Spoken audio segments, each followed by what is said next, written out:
তখন আমার মাকে অনেক মারলো, গলা চেপে ধরলো, একবারে চেপে ধরছে, বলতেছে। তারপর আমার বাচ্চারা শুনতেন। আচ্ছা, আমার বাচ্চারা শুনে। বাচ্চার বয়স কত? বাচ্চার বয়স বড়টার বয়স 17 বছর, মেজোটার বয়স 15 বছর। আচ্ছা, মানে যাদেরকে নিয়ে এসছেন এরা 3 বাচ্চা, আর 3 নম্বর বাচ্চাটার বয়স 6 বছর। 6 বছর। তো প্রথম বড় বাচ্চাটা শুনতো নাকি মেজো বাচ্চা? বড় মেজো বাচ্চাটা আগে শুনতো, তখন ও ওর ভাইয়াকে বলছে, বড় বাচ্চাটাকে বলছে। আচ্ছা, তো বড় বাচ্চাটাকে বলে পরে দেখি ওর দুজনেই শুনতেছে। ওরা শুনে রাতের বেলা, আমি ইয়ারফোন দিয়ে আমি খুব বকা করতাম, বকাঝকা করতাম যে কি করতেছো, ওগুলি শুনতেছো, রাত জাগতে নেই, এমনিতেই তোমরা অসুস্থ। ওরা আমার কাছে কিছুই বলতো না, যে আমি গল্প শুনি, আমি বকা দেবো তাই। তো মাঝে মাঝে আমি ওদের বালিশের নিচ থেকে ইয়ারফোন নিয়ে ছিঁড়ে ফেলতাম, শুনতে দিতাম না এই গল্পগুলো। হ্যাঁ, গল্প যে শুনে তা আমি জানি না। জানতেন না কি করতে? হ্যাঁ, কি করতো, যে ওরা রাতের বেলা কেন ইয়ারফোন নিয়ে, আমি মোবাইল লুকিয়ে রাখতাম, এমন করতাম। তো এভাবে করে বেশ কিছুদিনে আমি কিছু কিছু ইয়ারফোন ছিঁড়েও ফেলছি। আচ্ছা, পরে আবার দেখি গোপনে টিফিনের টাকা দিয়ে আস্তে আস্তে আবার ইয়ারফোন কিনে আবার শুনতো। ওরা শুনে শুনে ওদের খুব ভালো লাগছে, বলতেছে আম্মু, আমি তো, মেজো ছেলেটা আমাকে গতকাল বলতেছে যে আম্মু আমি নিম্নে 60টা গল্প শুনছি। মাই গুডনেস, ওদের একটা ইন্টারভিউ করা দরকার আমার মনে হয় শুরুতে আছে। বলতেছে আমি গল্প শুনছি, আমি সিয়ামকে বলতেছি, মানে শরীফুল ইসলাম সিয়াম ওর নাম, মেজো ছেলে বড়টা, বলছে তুমিও কি শোনো? তখন ও হাসতেছে, ও বলতেছে কি হ্যাঁ আম্মু আমিও শুনতাম। বলতেছে আমরা খারাপ কিছু শুনি না আম্মু, আমরা এই গল্পই শুনি, আসলে আমরা খারাপ কিছু শুনি না। The thing is that ওনার বড় ছেলের বয়স হচ্ছে 17 বছর, মেজো ছেলের বয়স হচ্ছে 15 বছর, এবং 3 নম্বর যে ছেলেটা সেটার বয়স হচ্ছে 6 বছর। এবং এরা হচ্ছে জীবন গল্প অনুষ্ঠানটা শুনতো লুকিয়ে লুকিয়ে, এবং এদেরকে বিরত করা হয়েছে। তারপরে আপনি জানলেন কিভাবে যে এই অনুষ্ঠানটা ওরা শোনে? একদিন আমি, ওরা শুনতেছে, তখন আস্তে বলতেছি ওদের হাত ধরে রেখে, তবে আমি আবার কানের কাছে নিয়ে আমিও শুনতেছি। কি শোনে দেখবো, কারণ আমার তো এই বয়সটা, ওরা কি করতেছে এটা তো আমার জানতে হবে। হ্যাঁ, তারপরে আমি দেখি যে ওরা গল্প শুনতেছে। তাই বলছি কি রে, রাত জেগে, তাই এই জন্যই তো ফজরের নামাজ পড়াতে তোমাদের কত কষ্ট হয়। এশা নামাজ পড়ো, তা ফজর নামাজ, এভাবে রাত জাগলে ফজর নামাজ পড়া যায়, উঠাতে পারি না, একদম শেষ পর্যায়ে গিয়ে উঠে গিয়ে পরে নামাজ পড়ে। পরে তা বলতেছি কি যে আম্মু একটা গল্প শুনে দেখো, আমাদের সমস্যার মতোই একটা সমস্যা, তুমি একটু শোনো না। তারপরে একটু আমি কানের কাছে নিয়ে শুনলাম, শোনার পরে বলতেছি কি আম্মু আমারও না খুব ইচ্ছে করে আমি এরকম আমার জীবনের গল্পটা আমি বলি। আমার মেজো ছেলেটা বলতেছি কি আম্মু আমার খুব ইচ্ছে করে, তুমি যদি অনুমতি দাও তাহলে আমি যাব। আমি গিয়ে আপনার কথা বলতেছে, আমি তার সাথে কথা বলবো, আমার খুব ইচ্ছে করে। মেজো ছেলেটার খুব, মানে বড় ছেলেটার খুব একটু চাপা স্বভাবের, কিন্তু মেজো ছেলেটা খুব ওপেনলি সব বলে আমাকে। আমি একটা কথা বলি প্রিয় শ্রোতা, আজকে এই 3 ছেলেকে নিয়েই উনি আমাদের স্টুডিওতে এসছেন। ওরা বাইরে অপেক্ষা করছে, এবং ওদের ভিডিও ফুটেজ আপনারা যারা ইউটিউবে এখন দেখছেন তারা তো দেখতেই পাচ্ছেন। ভিডিও ফুটেজটা একটু পরে আমি যুক্ত করব। সো আপনারা যদি ওদেরকে দেখতে চান চলে আসবেন আমার চ্যানেলটাতে www.youtube.com/rjkibriya.fm। আমি আবারও বলছি www.youtube.com/rjkibriya.fm। চ্যানেলটি আছে কিব্রিয়া আরজে নামে, এটা ভেরিফাইড চ্যানেল, এবং আমি যতদূর জানি যে বাংলাদেশের একমাত্র আরজের চ্যানেল যেটা ভেরিফাইড এখন পর্যন্ত। যাই হোক, সেটা আসলে বড় কথা না, কিন্তু আপনি কিব্রিয়া আরজে নামে খোঁজ করলেই চ্যানেলটি পেয়ে যাবেন, ভেরিফাইড চ্যানেল, এবং এখানে গেলেই ফুটেজটা দেখতে পাবেন। এই 3 ছেলেকেই আমি যুক্ত করব আমার অনুষ্ঠানের প্রয়োজনার্থে, কিন্তু জীবন গল্পটা আপনার। আজকে আপনার গল্প দিয়ে শুরু হোক। জি, আপনি যেখান থেকে বলেন একেবারে কমফোর্টলি। জি, আমরা 4 ভাই 4 বোন, আমি সবার ছোট। তা আমার বড় ভাই তিনি সেনাবাহিনীতে চাকরি করতেন, আমি সবার ছোট। আমার বড় ভাই মারা যান, উনি বিবাহ করছেন, তার 1 মাস 13 দিনের দিন আমার বড় ভাই মারা যান। উনি সেনাবাহিনীতে চাকরি করতেন, হার্ট অ্যাটাক করেছিলেন, পরে উনি মারা যান। এবং মেজো ভাই বিয়ে করছেন, তার 9 মাস পরে আমার ভাই মারা যান। আচ্ছা, বিবাহের। জি। তারপরে আমার সেজো ভাই, ছোট ভাই, 2 ভাই ছিল, আর আমরা 4 বোন। তো একটা টাইমে আমার বাবা যখন চাকরি করতেন সিলেটে, তখন ওখানকার মহিলা কর্মকার ছিল, স্বর্ণকার। আচ্ছা, মহিলা কর্মকার। তো ওনাদের দিয়ে মানে অনেক গহনা তৈরি করেছিলেন, যেটা মানে আমাদের নিকটতম আত্মীয় স্বজন যারা ছিলেন ওই জিনিসটা মানে তারা জানতে পারতেন। পরে একটা টাইমে আমাদের ঘরে ডাকাতি হলো, এবং তখন আমি, আমার মেজো বোন, আমাদের ঘরে কাজ করতো একটা খালা, আর আমার মা, এই 4 জন ছিলাম। আমার মেজো বোনটা তখন ক্লাস 6-এ পড়ে। আপনার বয়স কত? আমি তখন ছোট, আমি স্কুলে পড়ি না ও তখন, ওকে, একদমই ছোট। মানে আপনি যেটা বলছেন আপনার নিজের মেমোরি থেকে বলছেন? না না, আমার মনে আছে, আচ্ছা, অল্প অল্প মনে আছে, সেটাই বলছি, যেটা আপনি সেটা নিজে- একদম হ্যাঁ। ক্লিয়ার না। আমি তবে আমি যখন ডাকাতরা আসছে, ডাকাতের ভিতরে চিহ্নিত কেউ ছিল, আচ্ছা যারা আমার মা দেখে তাকে চিনে ফেলছে। আচ্ছা, তো ঘটনাটা কি ঘটেছে? চিনে ফেলছে। তখন কোথায় গহনা রাখছো এভাবে বলছে, মাকে মারতেছে ধরে, এই গালে থাপ্পড় মারতেছে, এভাবে থাপ্পড় মারতেছে। তারপরে বলতেছে গহনা কোথায় রাখছো বলো। আমার মেজ বোন বলতো কি, বলছে যে দেখেন আমার মাকে মারবেন না, আমার 175 টাকা ওই ডয়ারের ভিতরে আছে, ওটা নিয়ে যান, এটা Okay. মানে বলতেছে। আর তারপর আমার মাকে মারবেন না, পরে আমার মাকে অনেক মারলো, একটা টাইমে গলা চেপে ধরলো আপনার বাবা আমার কোথায় নিজের ছিল? সামনে। আমার বাবা চাকরি করতেন, ওকে, আমার বাবার চাকরি করতেন, ওখানে আমার সেজ বোন ছিল, ভাই ছিল, অন্যান্য ভাই 2 ভাই তারা ছিলেন। তখন আমার মাকে অনেক মারলো, গলা চেপে ধরলো, একবারে চেপে ধরছে, বলতেছে বল গহনা কোথায় রাখছিস। তখন বলতেছি উপরে একটা সরা দিয়ে ঢাকা আছে। যখন গহনাগুলি যখন নিতেছিল তখন পাশে পর্দার পাশে ফিসফিস করে যে বলতেছিল, বিকালেও দেখছে মা যে ওই লুঙ্গি পরা ছিল, সে আমাদের মানে উঠান দিয়ে হাঁটাহাঁটি করছে, চিনতে পেরেছে আমার মা, তাকে কণ্ঠও চিনছে যে কে, তাদের মুখ বাঁধা ছিল, জাকাতে সবারই মুখ বাঁধা ছিল। তারপর কণ্ঠে আমার মা চিনছে, আমার বোন চিনছে। একটা টিমে যখন গহনাগুলি সব নিয়ে গেল, তখন আমাদের যে কাজ করে সে কান্না করতেছে, তখন আমি অনেক ভয় পাচ্ছিলাম। তখন আমি বলতেছি কি যে আপনি না কান্না করেন না, তাহলে আমাদের গুলি করবে, বলতেছি আমি। আর তখন আমার মাকে নিয়ে বলতেছে আসো, তোমার সাথে কথা আছে, একটু বাহিরে আসো, এটা বলে ঘর থেকে নিয়ে যাচ্ছে। বলতেছি কি যে দেখেন আমার এখানে আমার বড় 2 ছেলে মারা গেছে, তাদের কবরস্থানটা এখানে বাঁধানো আছে, আমার লাশটা প্লিজ দূরে নেবেন না, আমাকে এখানেই রেখে যান। মানে আপনার মা এটা বলছে? আমার মা বলতেছে যে আমাকে তো মারবেন জানি, কিন্তু আমার লাশটা দূরে কোথাও নিয়ে যান না, আমাকে, আমার 2 ছেলের কবর আছে এখানে। তারপরে এভাবে করতেছে। আর আমাদের টিনের ঘর তো, মানে বাম পা দিয়ে এই পাশে লাথি মারতেছে, এ পাশে লাথি মারতেছে নেওয়ার সময়, যে যেন একটু শব্দ হয়, আশপাশে কেউ আসে, যে শব্দ করছে কিন্তু কেউ আসে নাই। তখন লাস্টে আবার বলতেছে কি যে 2 পাশ থেকে 2 জনে ধরছে। আর মা কি বলতেছে সব আমি পাশের রুম থেকে আমি শুনতেছি, মাকে তখন দেখতেছি না, মাকে নিয়ে যাচ্ছে তখন। আমার বোনটাকে বলতেছে আমি একটু টয়লেটে যাব, মানে ওইটা বলে সে মায়ের সাথে সাথে যাবে। আমার মেজর বোনটা তো একটু বড়, তবে আমার মায়ের সাথে যাবে বলে বলতেছি কি যে, বলতেছে আমার খুব টয়লেট চাপছে, আমি যাব। বলতেছে ও পিছনে পিছনে, মার পিছনে পিছনে যাচ্ছে, মাকে কোন দিক নিয়ে যাচ্ছে। তখন আমাদের সিঁড়ি দিয়ে তিনটা সিঁড়ি দরজায়, 3টা সিঁড়িতে, নিচের সিঁড়িতে যখন নামা হয়ে গেছে তখন বলছে কি সোজা হয়ে দাঁড়াও। তখন আমার মা বলতেছে কি যে আমি একটু পানি খাবো, এ বলে বাম দিকে একটু মোড় নিছে, বাম দিকে একটু ঘুরছে, বলতেছে আমার ছোট মেয়েটাকে একটু দেখবো, এমন করতেছে। বাম দিকে 2 পাশ থেকে 2 জনে ধরছে আর সামনে গুলি করবে সে। তখন বলতেছে আমি একটু পানি খাবো, আমার ছোট মেয়েটাকে একটু হাত পা দেখবো। বাঁধা অবস্থায় ছিল? আমার মুখ বাঁধা ছিল, মানে আমার চোখ বাঁধা ছিল, মুখটা না, চোখ বাঁধা ছিল, চোখ বাঁধা ছিল, কিন্তু হাত, আমি ছোট তো আমার হাত বাঁধেনি, কিন্তু আমার যে কাজ করে যে তার হাত বাঁধা ছিল, তার চোখ বাঁধা ছিল। আচ্ছা, পরে বলছে আমার ছোট মেয়েটাকে একটু দেখবো। যখন বাম দিকে একটু মোড় নিচ্ছে তখন গুলি করছে আমাকে। my God! যখন গুলি করছে, গুলিটা একদম সোজাসুজি যদি যেত তো আমার মা একটা দুর্ঘটনায় ঘটতো। আড়াআড়ি ভাবে এপাশ দিয়ে ঢুকে আড়াআড়ি ভাবে একদম পিছন সাইড দিয়ে কোনাকুনি ভাবে বের হয়ে গেছে। এবং তখন পিছনে হাত বাঁধা ছিল, এই অবস্থায় ফেলে রেখে তারা চলে গেছে। আর ওরা মনে করছে শেষ। হ্যাঁ, ওরা ভাবছে যে মারা গেছে, ওরা চলে গেছে। তখন আমার বোন জোরে চিৎকার করতেছে, আর ওই যে আমাদের কাজে বটে সেও দৌড়ে বের হয়েছে, চিৎকার করতেছে, মাকে ধরছে। তখন আশপাশে লোকজন তখন চলে আসে, এভাবে রক্ত উপর থেকে উঠতেছে, এভাবে রক্ত, পিছে হাত বাঁধা, ওটা আর কেউ খেয়াল করেনি। সে রক্ত কিভাবে করবে ওইটাই চেষ্টা করতেছে। পরে আমাদের গ্রামের বাড়ি, ওখানে গ্রামের বাড়ি থেকে মানে আমাদের যে হসপিটালটা অনেক দূরে, তো সেখানে অনেক করে একটা শাড়ি দিয়ে পুরো একদম বডিটারে আটকে এসছে ওটা। তখন আমি ওইটা আটকানো, ওটা আর দেখিনি, মানে আমাকে তো একটু সরে রাখছে, আমি তো কান্নাকাটি করতেছে, আমি মানে কিছুই বুঝে উঠতে পারতেছি না। তারপরে আমি ভাবছি তো মা মারা গেছে। তারপরে একজন এভাবে যখন তুলে, মানে ওখানে তো কিসে নিবে, খাটটাট এরকম নাই, তারপরে টিনের উপরে করে টিনের ভিতর ঢুকায়, পরে সেভাবে পেঁচায় তারপরে মাকে নিয়ে গেছে হসপিটালে। তখন কোনো টেলিফোনের ব্যবস্থা বা কিছুই নেই, আব্বা জানে না, আমার ভাইরা জানে না যে আমাদের ঘরে ডাকাতি হয়েছে, মাকে গুলি করছে। তখন আমার মাকে নিয়ে যখন হসপিটালে গেল, হসপিটালে যাওয়ার পরে ওখানে ওরা কোনো মতে রক্তটা একটু চেক দিয়ে বলতেছে, আমাদের বাড়ি হচ্ছে মাদারীপুর, বলছে ওকে বরিশাল নিয়ে যেতে হবে। তখন আব্বা বরিশালেই চাকরি করতেন, বরিশাল জেলখানায় চাকরি করতেন আমার আব্বা। আচ্ছা, জেল পুলিশ ছিলেন আর কি। ওকে। তখন ওখানে আমার বাবা ওখানে, তো মাকে ওখানে নিয়ে গেছে। এর আগে মুহূর্তে যখন এই হসপিটাল নিছে তখনই একজন আবার চলে গেছে বরিশালে গাড়িতে উঠে। আচ্ছা আচ্ছা। গিয়ে আমার বাবাকে খবরটা বলছে, বলার পর সে আবার সাথে সাথেই আবার চলে আসতেছিল।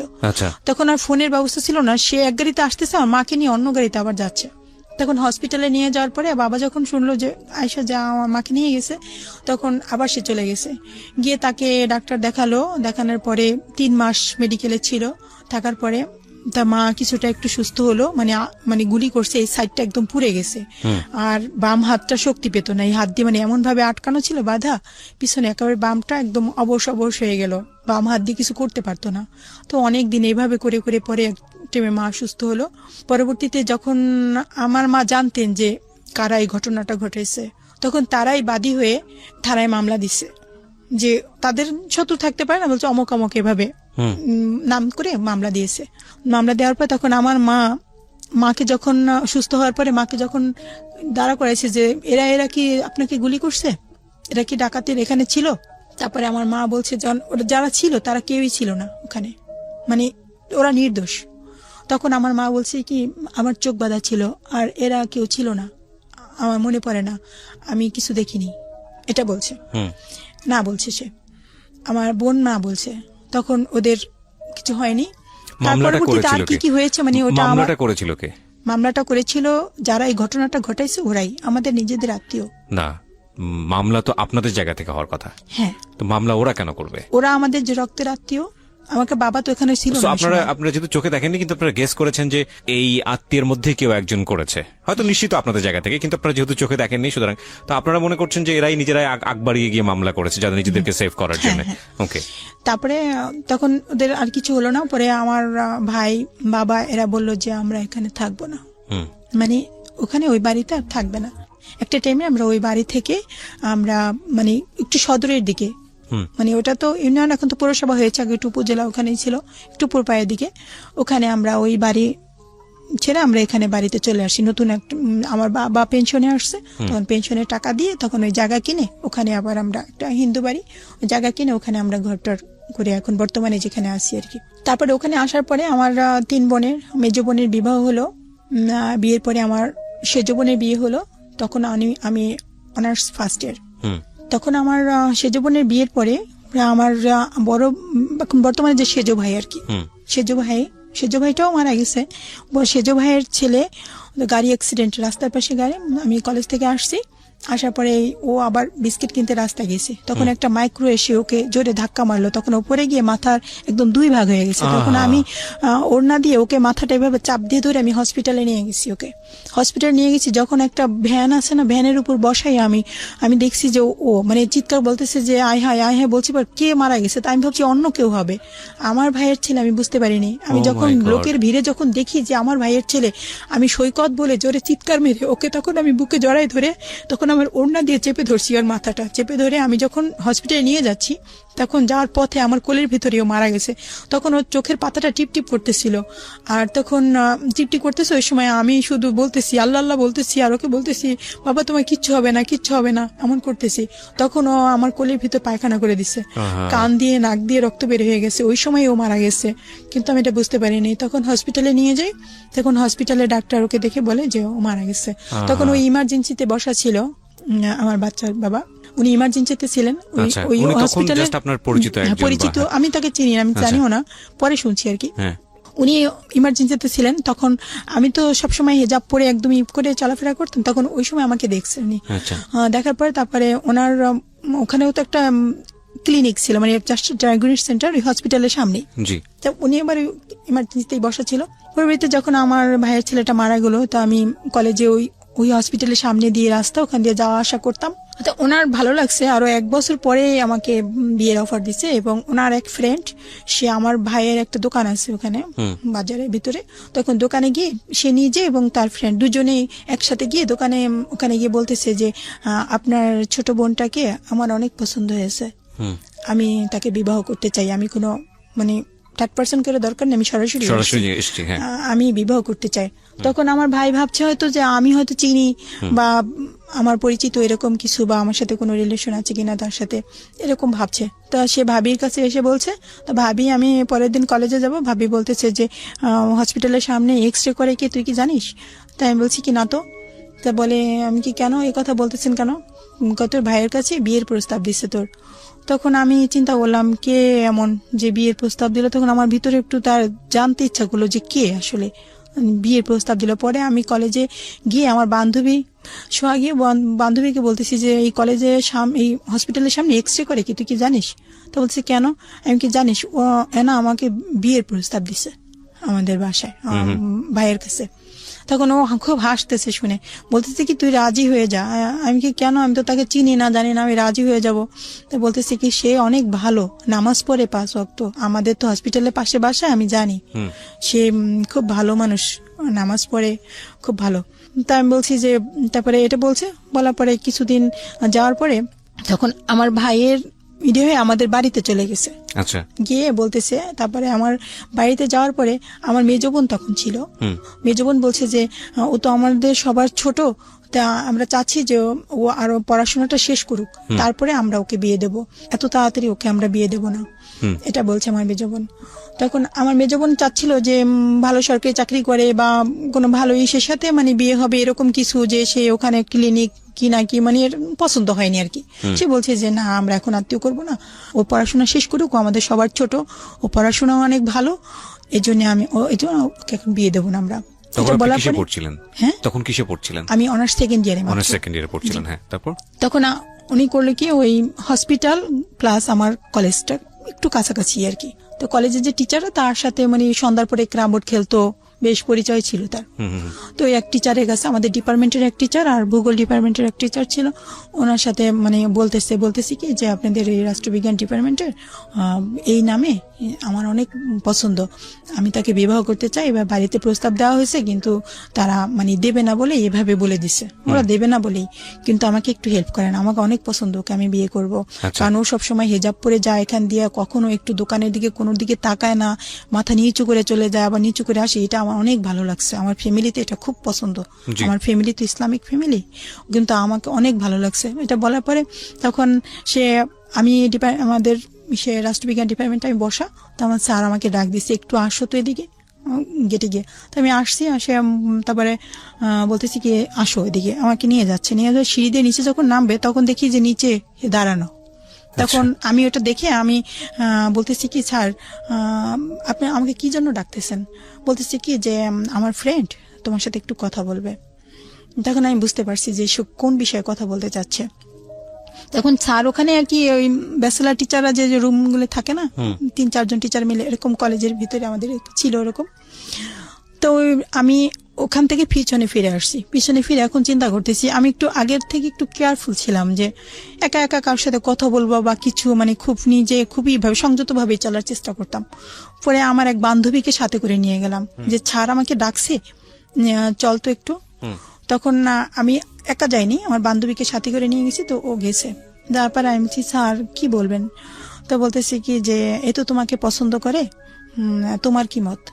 তা আমি বলছি স্যার আপনি তো আমার টিচার, আর এই কলেজে বিভিন্ন জায়গার থেকে ছেলে মেয়েরা আসে, আর আমি সবসময় কিভাবে চলাফেরা করি স্যার আপনি তো জানেন। তা আমাকে আজকে এখানে একা একা ডাকছেন, কথা বলবো, এটা অনেকে দেখবে, দেখলে আমাকে খারাপ মনে করবে যে এই মেয়েটা ওই ছেলের সাথে এভাবে কথা বলে, আপনাকেও বলবে আর আমাকেও বলবে। স্যার আমাকে দয়া করে মাফ করে দেন, আমি এখানে বসে কথা বলতে পারবো না, আমি চলে যাই। তারপরে বলতেছি কি না একটু দাঁড়াও, একটু বসো, তোমার কি কোনো এ ব্যাপারে তোমার কোনো আপত্তি আছে? তাই আমি বলছি যে আমার নিজস্ব পার্সোনাল কোনো মতামত নেই, কারণ আমার এ ব্যাপারে আমি তো সবার ছোট, আমার বোন আছে, ভাই আছে, বাবা আছে, মা আছে, আমার সব আছে, তো এই ব্যাপারে আমার নিজের কোনো মতামত নাই। তারা আমাকে যদি পছন্দ করে দেয় কোথাও, তো আমার নিজের ব্যক্তিগত কোনো চয়েস নাই যে এখানে আমার যেতেই হবে, এরকম নাই। তারা আমার যা সিদ্ধান্ত নেবে সেটাই আমি মেনে নেব। তা বলতেছে ঠিক আছে, তোমার বাসায় গিয়ে আজকে বলবা যে টিচাররা আজকে বিকালে তোমাদের বাসায় যাবে। তারপরে ওই টিচাররা গিয়ে আমার বাবা মাকে বললেন যে আপনার তো 4 মেয়ে, 3 মেয়ে আপনি বিয়ে দিচ্ছেন, এই মেয়েটা, আমরাও তো টিচার, আমরা তো অভিভাবক, আমাদের কি একটা অধিকার নাই? তা আমরা এই ছোট মেয়েটাকে আমরা বিয়ে দিতে চাচ্ছি, আমরা দায়িত্ব নিয়ে আমরা বিয়ে দেব। তখন আমার বাবা বলছেন যা, এটা তো আমি তখন রিটায়ার্ডে আসছি, আসলে ওর পড়াশোনার দায়িত্ব সবকিছু তো আমার ছেলে করে, তো আমার ছেলের সাথে একটু যোগাযোগ করে আমার ছেলে যদি মত দেয় আমার কোনো আপত্তি নেই। তখন আমার সেজ ভাইটা সে ঢাকা কেন্দ্রীয় কারাগারে পুলিশ ডিপার্টমেন্টে ওখানে চাকরি করতেন। তখন যে টেলিফোনেরই ছিল, তখন ওরা ওই যে মোবাইল নিয়ে, ওই যে কি মোবাইল মানে দোকানে দোকানে তখন বিভিন্ন জায়গায় কথা বলার জন্য হতো, ওটা নিয়ে আমাদের বাড়িতে সন্ধ্যার পরে গেছে। তখন আমার ভাইয়ের সাথে কথা বলছে টিচাররা, কথা বলার পর আমার ভাই ওখানে বসে বলছে যে ঠিক আছে, আপনারা তো অভিভাবক, এমন ভাবে কথার প্যাচে ফেলাই দিচ্ছে যে আমার বাবা, আমার মা বা আমার ভাইরা যে দেখবে যে তার লেখাপড়া কত দূর, সে আসলে শিক্ষাগত যোগ্যতা কি, মানে ফ্যামিলি কিরকম, এসব কিছুই যাচাই বাছাই না করেই সে রাজি হয়ে গেছে। মানে আমার বাবাও সাদাসিধে মানুষ ছিল, আমার মাও ছিল, আমার ভাই ওই বলছে, আমার খালু আসছিল ওই সময় বেড়াতে আসছে, ও ছিল সাথে, আমার বোন ছিল। তা কিছু একটা না বুঝেই তখন তারা রাজি হয়ে গেছে। তখন আর বুঝতেই পারে নাই যে এর শিক্ষাগত যোগ্যতা কি বা কিছু, এরকম কিছু সে বুঝতে পারেনি। যাই হোক, আমার যখন বিয়ে হয়ে যায়, বিয়ে হওয়ার পরপরই আমার বাচ্চা কনসিভ হয়। বাচ্চা ডেলিভারি হয়, ডেলিভারির পরে নর্মালের ডেলিভারি হয় বাসায় বসেই। তখন ডেলিভারির পরে দেখি ওর মাথাটা একটু একটু ফুলে যাচ্ছে। তা ফুলে যাচ্ছে, আমি আর বুঝিনি যে এরকম কিছু, তা ফুলে যাচ্ছে। তারপরে আমি পাশেই হোমিও ডাক্তার ছিল, হোমিও ডাক্তার আনা হলো। আমি ওই ডাক্তার আসছে, এসে দেখতেছে, বলতেছে কি যে এই ঔষধটা খাওয়ান, হোমিও ঔষধ দিছে, ওই ঔষধটা খাওয়ানো হলো। মানে রাত 12টার সময় আমার ডেলিভারি হলো, পরের দিন রাত 12টায় ও মারা গেছে। কি বলেন? প্রথম বাচ্চাটা ও মারা গেছে। মারা যাওয়ার পরে আমরা বুঝতে পারিনি যে আসলে ওর কি সমস্যা, কেন মারা গেল। দেখেছি মাথা ফুলে গেছে। তখন সবাই বলতেছে যে নর্মালি ডেলিভারি হয়েছে, ওর ডেলিভারির সময় মাথায় আঘাত লাগছিল, যার কারণেই ও মারা গেছে। এটা সবাই ভাবছে, আমিও তাই ভাবছি। তখন মানে আমরা জানতাম না যে কি প্রবলেম, এটা কিছু আমরা জানতাম না। তখন আমার হাজবেন্ডের ভিতরে চাপছে যে সে সিঙ্গাপুর যাবে। হ্যাঁ, সিঙ্গাপুর যাবে। সে কি করলো, ওই ক্লিনিকের ওই টুকিটাকি যে যা মেশিন টেশিন যা ছিল সব বিক্রি করে দিল এবং বললো যে আমার বাবা বাড়ি থেকে কিছু টাকা পয়সা দিতে হবে, আমার এরকম পরিচিত লোক আছে, সে নিবে। তা আমার ভাই কিছু টাকা দিল, আমার বোন, মা, যেখানে যেভাবে যা যা পারছে টাকা দিচ্ছে। টাকা দেওয়ার পরে সে চলে গেছে।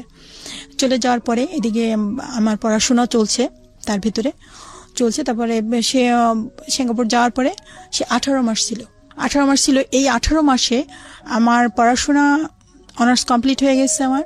তখন আমি মাস্টার্সে, আমার শাশুড়ির লিভার ক্যান্সার হলো, সে ডেল্টা মেডিকেলে ভর্তি। তখন আমি অনেক সেবা যত্ন করতাম, তার পাশে ছিলাম। মানে আমি খুব ছিলাম, সবারই অনেক আদর, আমার শাশুড়ি অনেক আদর পেয়েছে। আমার শাশুড়ি অনেক ভালো মানুষ ছিলেন, অনেক আদর করতে আমাকে আদর করতো অনেক, আমাকে দেখে অনেক পছন্দ করেছিল সে। তো অনেক সেভাবে আর কি। যাই হোক, আমার শাশুড়ির লিভার ক্যান্সার হলো, মারা গেল। মারা যাওয়ার 4 মাস পরে আমার হাজবেন্ড বাংলাদেশে আসছে। আসার পরে তখন আমার এই যে বর্তমানে যে আমার শরীফুল ইসলাম, আমার বড় ছেলেটা এখন যেটা বলছি, এই বাচ্চাটা কনসিভ হলো। 17 বছর আগের গল্প, কারণ ওর বয়স 17 বছর। 17 বছর আগে তখন এই বাচ্চাটা হলো। হওয়ার পরে তখন ওর বয়স যখন 5 মাস, আমি ঢাকায় আসলাম, আমার ভাসুরের বাসায় ঢাকায় আসছি। তখন হামাগুড়ি দেবে এরকম, কিন্তু ওর ভিতরে সেরকম কিছু দেখছি না। তখন 6 মাস, যখন 1 মাস পার হলো, আসছি ঢাকায়। আমার ভাসুরের বাসায় বেশ কিছুদিন ছিলাম, 3 মাস ছিলাম। তখন হামাগুড়ি দিচ্ছে, দেখি যে ওর হাঁটুটা ফুলে যাচ্ছে। হামাগুড়ি দিতে দিতে? হ্যাঁ, ওর হাঁটুটা ফুলে গিয়ে একদম নীল হয়ে আছে। আবার কোথাও পড়ে গেছে, তখন এই বুকের বাম সাইডটা ফুলে গেছে, হাতে ফুলে গেছে। তখন আমার মনে পড়লো যে আমার মা তো বলেছিল যে আমার ভাইয়ের কিরকম হতো, কি সমস্যা ছিল আমার ভাইয়ের। তখন আমার সেই কথা মনে পড়ছে, আমার মা যে মায়ের কাছে শুনতাম। আমার বয়স 1.5 বছর, তখন তো আমি বুঝতাম না যে আমার ভাইয়ের কি ছিল সমস্যাটা। আমার মা ওই রোগের নামও জানতো না। পরে যখন ওই সমস্যাটা ওইটা দেখলাম, তখন আমার ভিতরে কেমন একটা কাজ করলো যে আল্লাহ, সেই রোগটাই কি হলো, মানে এটা কিন্তু আমি শিওর করেও আমি বলতেছি না আমার হাজবেন্ডের কাছে। তখন আমি দেবো, আমি বিসিএস পরীক্ষা দেবো। পরীক্ষা সবে আমার নৈবেদিক যে পরীক্ষাটা, ওইটার জন্য আমার আসলো। আমার শুক্রবারে পরীক্ষা, সোমবার দিন এখন ও একেবারে বেশি অসুস্থ, 8-10 জায়গায় ফুলে গেছে শরীরের, আমার বড় ছেলেটা ফুলে গেছে। তখন ডাক্তার এমআর খান, শিশু বিশেষজ্ঞ, জি, উনি ধানমন্ডিতে বসেন। তখন এমআর খানের কাছে আমার হাজবেন্ড আর আমি নিয়ে গেলাম ওকে। নিয়ে যাওয়ার পরে সে ওকে দেখার পরেই বেশি সময় নিল না, দেখিয়ে বললো যে ওকে পিজিতে নিয়ে যান। তা পিজিতে আমি নিয়ে গেলাম। নিয়ে যাওয়ার পর ডাক্তার দেখিয়ে বলতেছে ওকে ভর্তি করতে হবে। তখন মঙ্গলবার আমি ওকে ভর্তি করলাম, আমার শুক্রবারের পরীক্ষা। তো আমি ওখানে ভর্তি করলাম। ভর্তি করার পর টেস্ট দিল, বলতেছে এই টেস্ট আপনি সিএমএস থেকে এই টেস্টগুলি করাবেন। তো সিএমএস থেকে আমি এই টেস্টগুলি করালাম। করানোর পরে টেস্টে ধরা পড়লো যে ওর ফ্যাক্টর 8 যেটা শৈলী, সেটা হচ্ছে শতকরা যেমন 60 থেকে 100 এরকম বা এরকম থাকে, কিন্তু ওর আছে মাত্র 2%। আচ্ছা, ওর শৈলে। তা এই কারণেই মানে ওর এই সমস্যাটা। তখন এটা যখন ওটার নাম শুনলাম, রোগটার নাম, যে রোগটার নাম হচ্ছে হিমোফিলিয়া। জি। তখন আমার বাচ্চাটা অনেক কিউট ছিল, অনেক সুন্দর ছিল দেখতে। তখন আমার হাজবেন্ড ওখানে খুব কান্না করলো, অনেক কান্নাকাটি করলো, আমিও করলাম। আমি কিছু খেতে পারতেছি না। মানে রোগটা সম্পর্কে আপনারা আগেই জানতেন? আপনার ভাই? আমি জানতাম, হ্যাঁ ভাইয়ের ছিল। তখন আমি যখন এই শুনলাম যে এই শিওর এই রোগটাই, তখন বললো যে ওর কোথাও কাটা ছিঁড়ে হলে রক্ত থামবে না, আপনারা সাবধানে রাখবেন, মাথায় যেন কখনো আঘাত না লাগে, তারপরে প্রস্রাবের সাথে ব্লিডিং হলে এটা থামতে চাবে না, অনেক রক্ত পড়বে। এরকম শুনে তখন আমার মানে আর পরীক্ষা দেওয়া হলো না। হিমোফিলিয়া বি সম্পর্কে আপনারা মোটামুটি অবগত হয়েছেন আহনাফের এপিসোডটা থেকে। আহনাফের বয়স মাত্র 6 মাস, এখন 7 মাসে পেরিয়ে 8 মাসে যাচ্ছে, এবং আহনাফের জন্য একটা big amount of help Ramzan মাসে স্টোরিটা প্রচার করা হয়েছিল, আপনারা করেছেন। সেটা সম্পর্কে বিভিন্ন আপডেট আমার এই ইউটিউব চ্যানেলে আছে, ঢাকা এফএম এর ইউটিউব চ্যানেলে আছে, আপনারা রেডিওতে জানেন। 6 মাসের বয়স দিয়ে একটা হিমোফিলিয়া বি পেশেন্টকে বোঝানো সম্ভব না। আজকে যে ছেলেটার বয়স 17 বছর, তার মানে উনি জেনেছেন ওনার বয়স যখন 1 মাস বয়স, সেই সময় বোধহয় না, কয় মাস বয়স? 1.5 বছর বয়সে জেনেছেন। 16 বছরের যে ফাইটিং এর গল্পটা একটা মায়ের, সেই গল্পটা আমরা আজকে এখানে হাইলাইট করছি। কিছুটা আগে থেকেই বলে দিলাম, আমি আপনাদেরকে বিনীতভাবে রিকোয়েস্ট করব যে আজকের এই পুরো গল্পটা শুনবেন আপনারা, যে একজন মা আসলে সন্তানের জন্য কি করে, সেটা হচ্ছে আজকের গল্পের মূল জায়গাটা। জি হ্যাঁ, আমার তখন আমি আর পরীক্ষা দেওয়া আমার হলো না, তা আমি বাসায় চলে আসলাম। যখন এই রোগটা জানতে পারলেন আমার হাজবেন্ড যে এই রোগটা আর কোনোদিন ভালো হবে না, এই সারা জীবনে এই রোগটা বহন করে নিয়ে যেতে হবে, তখন তার মনটা কেমন যেন একটু হয়ে গেল। তারপরে আবার বাচ্চাটা অনেক সুন্দর ছিল, বাচ্চাটা হাসতো, গলা জড়ায় ধরতো, করতো, আবার ওকে অনেক আদর করতো। সে অনেক মনের দিক দিয়ে সে যথেষ্ট ভালো, আমি তাকে খুব শ্রদ্ধা করি। তারপরে আমি চলে আসলাম গ্রামে, যে আমার পরীক্ষা দিতে হবে। তখন আমার মাস্টার্স পরীক্ষা দিতে হবে। তখন আমি আবার গ্রামে আমার বাবার বাড়িতে চলে গেলাম। ওর খুব কেয়ার রাখতে হবে, খুব ভাবে সবাই, বাড়ির সবাই খুব সাবধানে রাখতেছে, ওকে খেয়াল করতেছে। আমি পড়াশোনা করতেছি, কলেজে যাচ্ছি, কখনো ওকে নিয়ে যাচ্ছি সাথে করে। তো এভাবে করে আমি পরীক্ষা দিতে হবে, পরীক্ষার প্রস্তুতি নিলাম। পরীক্ষা যখন ওর বয়স যখন 14 মাস, তখন আমার সেকেন্ড বেবি আসে। তো আমার ওই ছেলেটা সিজারে হয়েছে, বড় ছেলেটা। তখন সেকেন্ড বেবি পেটে আসছে, তো আমি বুঝতে পারিনি যে ও পেটে। তখন 1.5 মাস হয়ে গেল, 1.5 মাস না, 1 মাস 5 দিন, 1 মাস 5 দিন। তখন আমার তো সিজারে ছিল, আমার পেটের ভিতরে ব্যথা করতেছে, পেটের এক সাইডে ব্যথা করতেছে, হালকা হালকা ব্যথা করতেছে, আবার কখনো একটু বেশি করতেছে।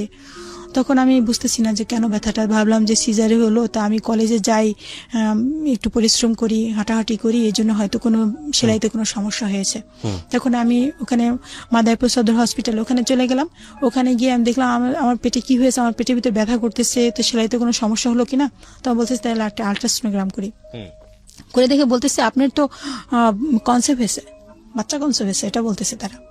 শুনে আমি অবাক হয়ে গেলাম, আমি ওখানে কান্না করে দিচ্ছি, বলতেছি বলেন কি, আমার বাচ্চা হিমোফিলিয়া, আমার বড় ছেলে হিমোফিলিয়া, আর এখন আবার বাচ্চা কনসেপ্ট। তারপরে আমার 14 মাস বয়স, ও তো আমার বুকের দুধ খাচ্ছে, আর ও তো অন্য খাবার তেমন একটা খেতে পারে না, ও বুকের দুধ খাবে, তাহলে ও বাঁচবে কিভাবে। আমি খুব কান্না করতেছি যে আমার কনসেপ্ট পরীক্ষা চলতেছে। তখন না টেলিফোনের ছিল, আমার হাজবেন্ড ছিল ঢাকায়। তখন আমি তাকে ফোন দিলাম, বললাম যে শীত তখন অনেক, তখন বললাম যে তুমি তাড়াতাড়ি চলে আসো বাড়িতে, ডাক্তার এই কথা বলছে, আমি এখন কি করব। আমার ছেলেকে দেখলেই কান্না আসে, ওর না জানি কত কষ্ট হবে। তা বলতেছে, পরে সে চলে আসার পর তখন আমার মাস্টার্সের প্রথম পরীক্ষা দিয়ে ওই মাদারপুরে ওখানে নাজিমুদ্দিন কলেজে আমাদের পরীক্ষাটা হয়েছে। তো ওই পরীক্ষা দেওয়ার পরে, পরীক্ষা শেষ হওয়ার পরে সে আবার ওই যেই ম্যাডামের কাছে আমার সিজার হলো, ওই ম্যাডামের কাছে নিয়ে গেছে ডাক্তার। নিয়ে যাওয়ার পরে তখন সে দেখে বলতেছে কি যে শোনেন, প্রথম বাচ্চা হিমোফিলিয়া হলে সেকেন্ড বাচ্চাও যে হিমোফিলিয়া হবে এমন কোনো কথা নেই, কারণ পরবর্তী বাচ্চা, অনেকে জানি যে পরবর্তী বাচ্চাগুলি ভালোও হয়।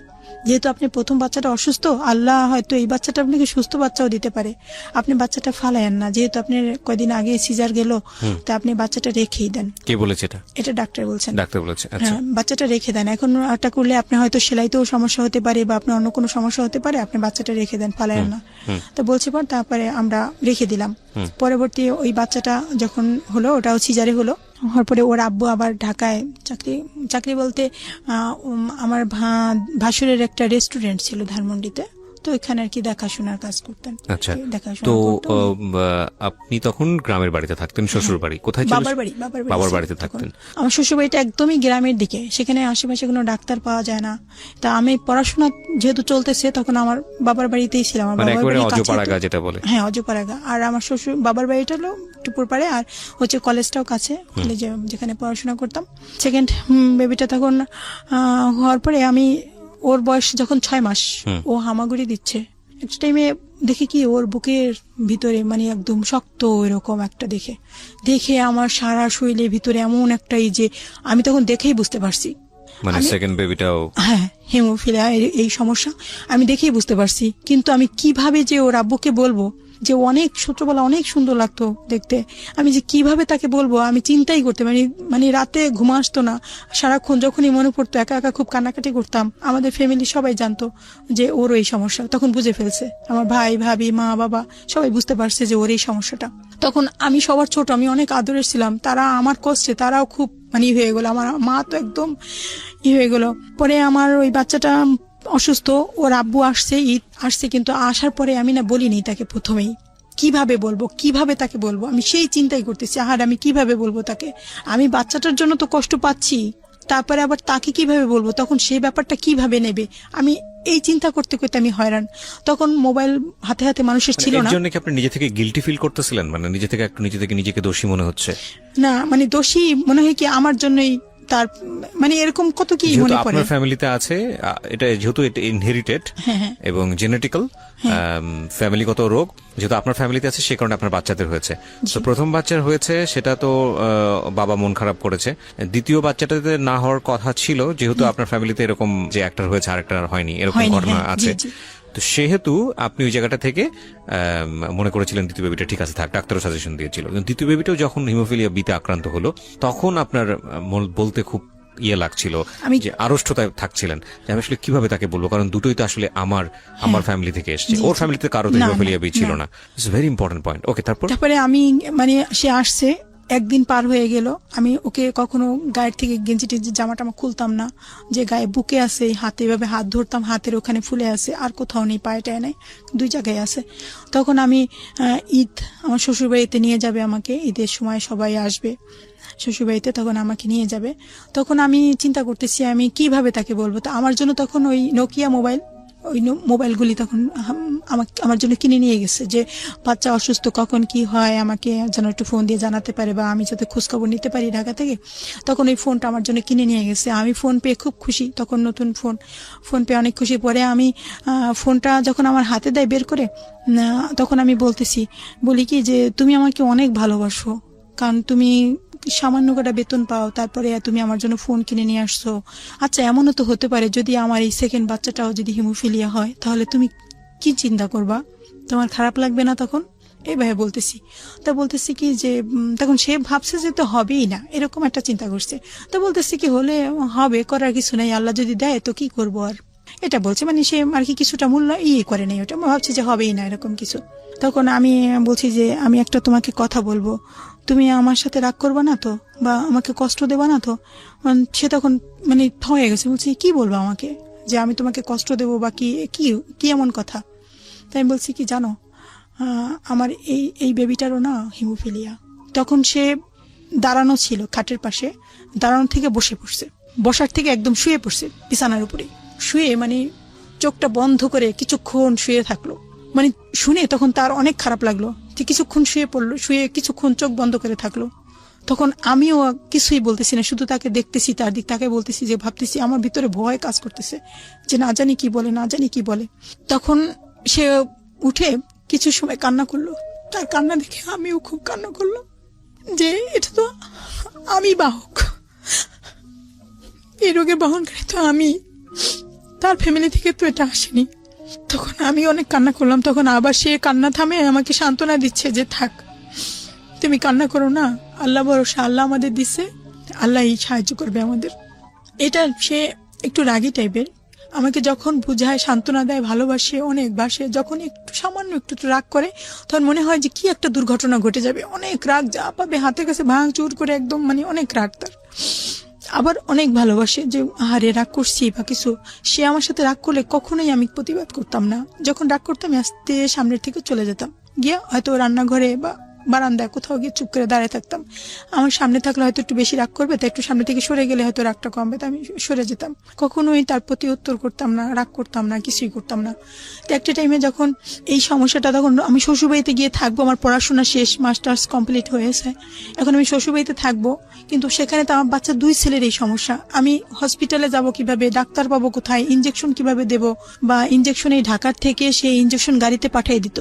কখনো হয়তো দাঁত উঠছে তখন হয়তো পড়ে গেছে, ওই দাঁতটা ঠোঁট কেটে গেছে, এমন রক্ত ঝরতেছে যে অঝরে রক্ত পড়তেই আছে, রক্ত থামে না। যতক্ষণ হাত দিয়ে চাপ দিয়ে ধরি ততক্ষণ আবার জিব্বা কেটে যায়, জিব্বা তো চাপ দিয়ে ধরতে পারি না, আঙ্গুলের উপর কামড় বসাই দেয়, জিব্বা চাপ দিয়ে ধরতে পারি না, রক্ত পড়তেছে তো পড়তেই আছে। ঢাকা থেকে সেই ইনজেকশন গাড়িতে পাঠিয়ে দেয়। একবার লঞ্চ, মানে ফেরি আটকাই গেল নদীতে, ফেরি যাচ্ছে না, সেই ইনজেকশন ওই ড্রাইভারের কাছে ইনজেকশন দিয়ে দিচ্ছে, আমরা ওখানে স্টেশনে দাঁড়িয়ে থেকে ইনজেকশনটা নিয়ে নেব। কি গাড়ি, কত নম্বর গাড়ি, আমরা রাস্তায় দাঁড়িয়ে থাকতাম ওখানে, তাও ইনজেকশনটা নিয়ে আমি ওখানে ডাক্তারদের দিয়ে পুশ করে দিতাম। তো এখানে যে ব্লাডের যে সাদা অংশ, প্লাজমা যেটা বলে, প্লাজমাটা দিলে যে ওটা চিকিৎসা, এটা আমরা তখন জানতাম না, শুধু ইনজেকশনটাই জানতাম। সেই ইনজেকশনটা ছিল 4800 টাকা দাম ওই সময়। আমার হাজবেন্ড 4000 টাকা বেতন পেত। তখন আমার ভাসুর তাকে একটা বেতন ধার্য করে দিয়েছিল 4000 টাকা, খাবে থাকবে।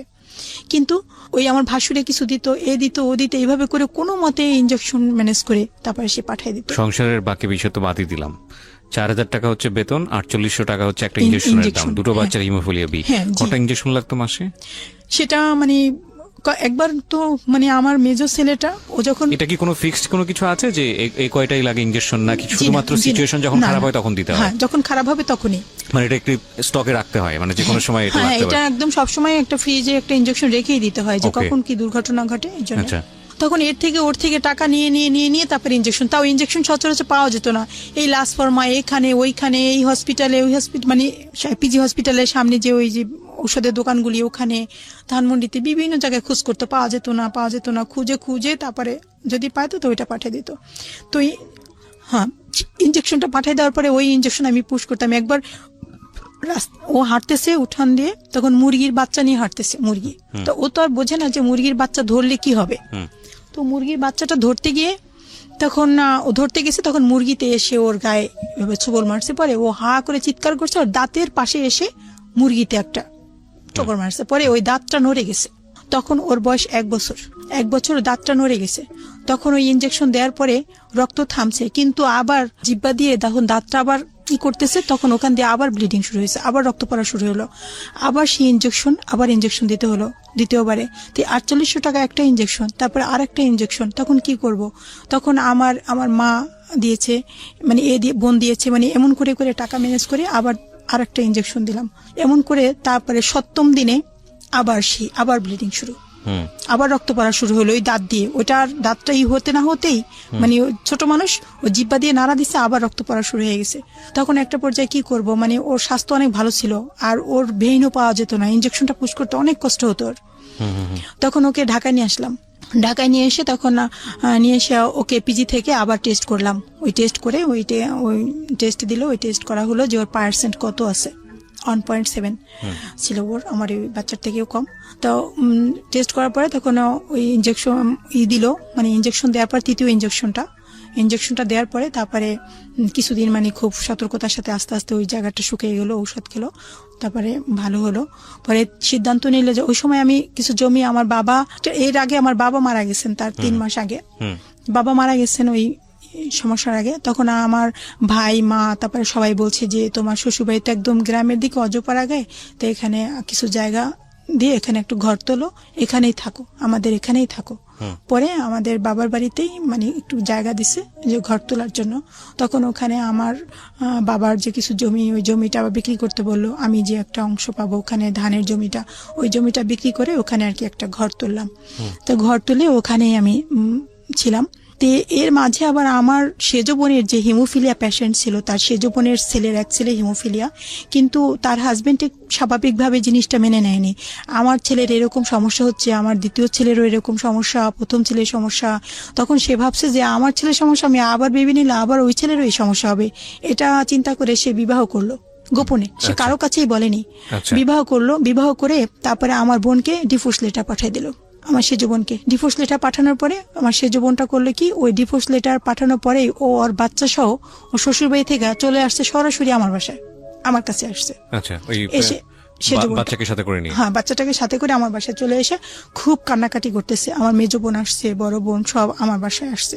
এসে বোন আমি আমার কাছে শেয়ার করতেছে, দেখ এরকম এরকম আমাকে ডিভোর্স যেটা পাঠিয়ে দিচ্ছে, তা আমার একটা ছেলে একটা মেয়ে, আমার এই 19 বছরের সংসার, আমার কি হবে।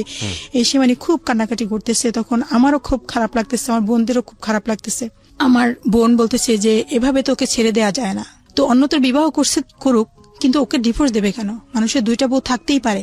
তো হ্যাঁ অসুস্থ, ঠিক আছে, তো সুস্থ বাচ্চা দরকার, তুই অন্য জায়গায় বিয়ে করছিস, এটা আমাদের সাথে শেয়ার করলেই হতো। তা আমরা এটা মেনে নিতাম, যেহেতু আমাদের এটা জেনেটিক সমস্যা, এটা আমরা মেনে নিতাম। তো পরবর্তীতে সে করলো কি, একটা মামলা দিয়ে দিল। যখন সে বিবাহ করছে, আমার সেজ বোনের হাজবেন্ড বিবাহ করার পরে প্রথমেই ওকে ডিভোর্স দেয়নি, ও গোপন ছিল, বিবাহটা গোপন ছিল। তো একটা টাইমে ও বিভিন্ন ধরনের কথা বলতো, তোকে এই বাড়ি বাদ খাওয়াবো, তাই এই সেই, তোকে তো কবেই তালাক দিয়ে দিছি, তুই যাস না কেন, এরকম কথা বলতো, অনেক কষ্ট দিয়ে কথা বলতো, ওগুলি আমাদের সাথে শেয়ার করতো। তো একটা টাইমে আমার যখন আমার সেকেন্ড বাচ্চাটার যে একটা মাসেই 3টা ইনজেকশন লাগলো, তখন আমার হাজবেন্ডের মন অনেক খারাপ হয়ে গেল।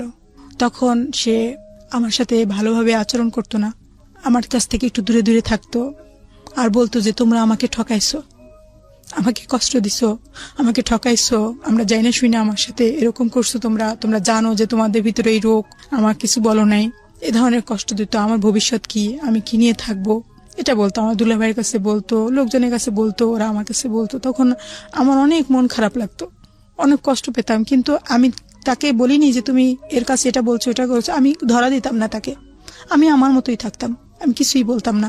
বরং তাকে যে আমি ভালোবাসি আরো বেশি বেশি, মানে সে আমাকে ডাক দেওয়ার আগেই তার সামনে চলে যেতাম, মানে সে কিছু বলার আগেই সামনে থাকতাম, কিছু বলবে মানে এটা সুযোগ ছিল না, মানে এও করতাম না।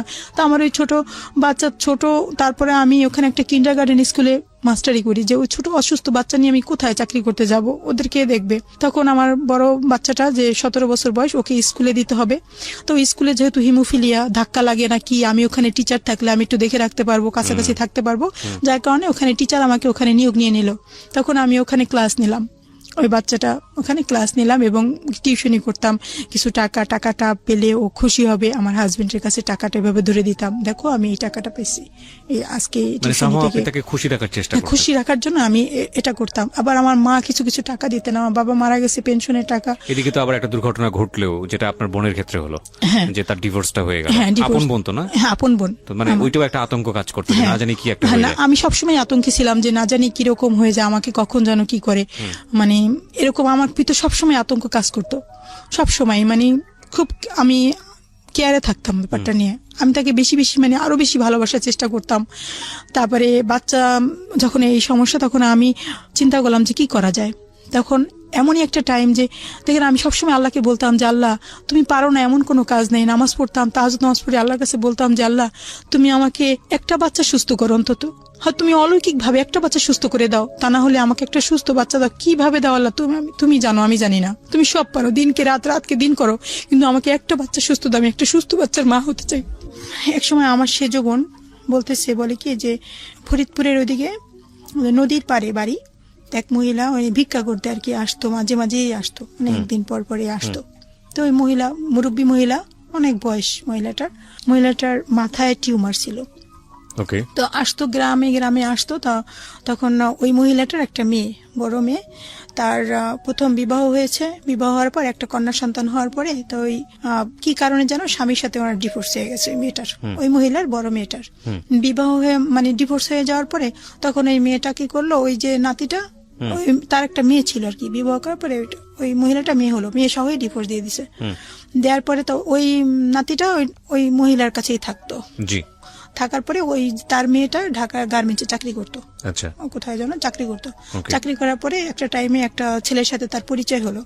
পরিচয় হওয়ার পরে তাদের বাড়ি হচ্ছে ফরিদপুরে, নদীর পাড়ে আর কি, একই এলাকায়। তো ওই যখন পরিচয় হওয়ার পরে ওরা একা একা বিয়ে করছে। আচ্ছা। বিয়ে করার পরে তা ওই যেহেতু ওর আগে বিয়ে আছে, একটা বাচ্চা আছে, এটা ওর ফ্যামিলি মানে নেই।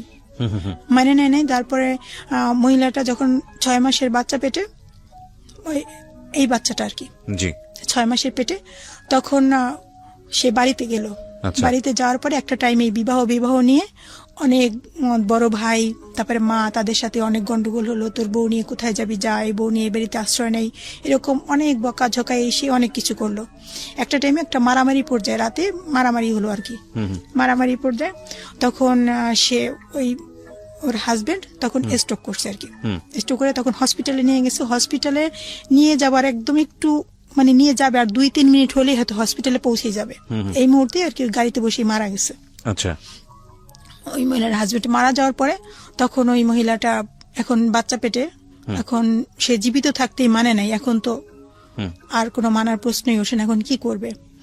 তখন ও একা একা বিবাহ করছে, আবার এই স্বামী মারা গেল।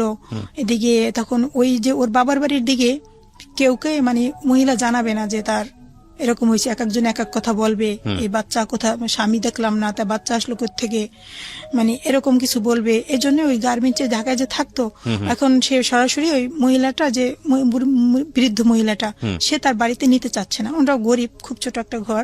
তখন উনি ভিক্ষা করতো আর এক একজনের কাছে বলতো যে আমার মেয়েকে একটু সাহায্য করবেন, আমার মেয়ের বাচ্চা পেটে আর 2 মাস আছে, বাচ্চা হবে, এখন মেয়েটাকে আমি কোথায় রাখবো, কার কাছে রাখবো। তখন আমার বোন বলল কি যে তাহলে আপনি একটা কাজ করেন, আমার কাছেও সংবাদটা আসছে। আসার পরে আমার হাজবেন্ডকে বলতেছি কি একটা মহিলা এরকম বাচ্চা পেটে, সে কিছু সাহায্য চাইতেছে, তার বাচ্চাটা ডেলিভারি হবে, হাজবেন্ড মারা গেছে 6 মাসের পেটে থাকতে। তখন এই মহিলাটা এখন কিছু সাহায্যের জন্য বলতেছে, আপা তা আমি কি করব। তা বলতেছি কি তুমি আপাকে বলো যে একটা টাইমে বাসায় এসে কিছু চাল বা টাকা টুকা যা থাকে একটু কিছু যা পারো তুমি দিয়ে দাও, মানে কেউ যদি সাহায্য চায় কিছু না কিছু দিতে হয়, তা তুমি যা পারো দাও কিছু। তারপরে আমি ওটা দিলাম।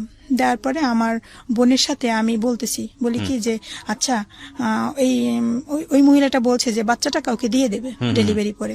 পরে আমি আমার বোনের সাথে শেয়ার করতেছি, বড় বোনের সাথে, যে আপা এই বাচ্চাটা যে দিয়ে দেবে, আচ্ছা এই বাচ্চাটা আমরা রাখতে পারি না, আমার তো 2 ছেলের হিমোফিলিয়া, এই বাচ্চাটা যদি আমরা রাখি তাহলে ভালো হয় না।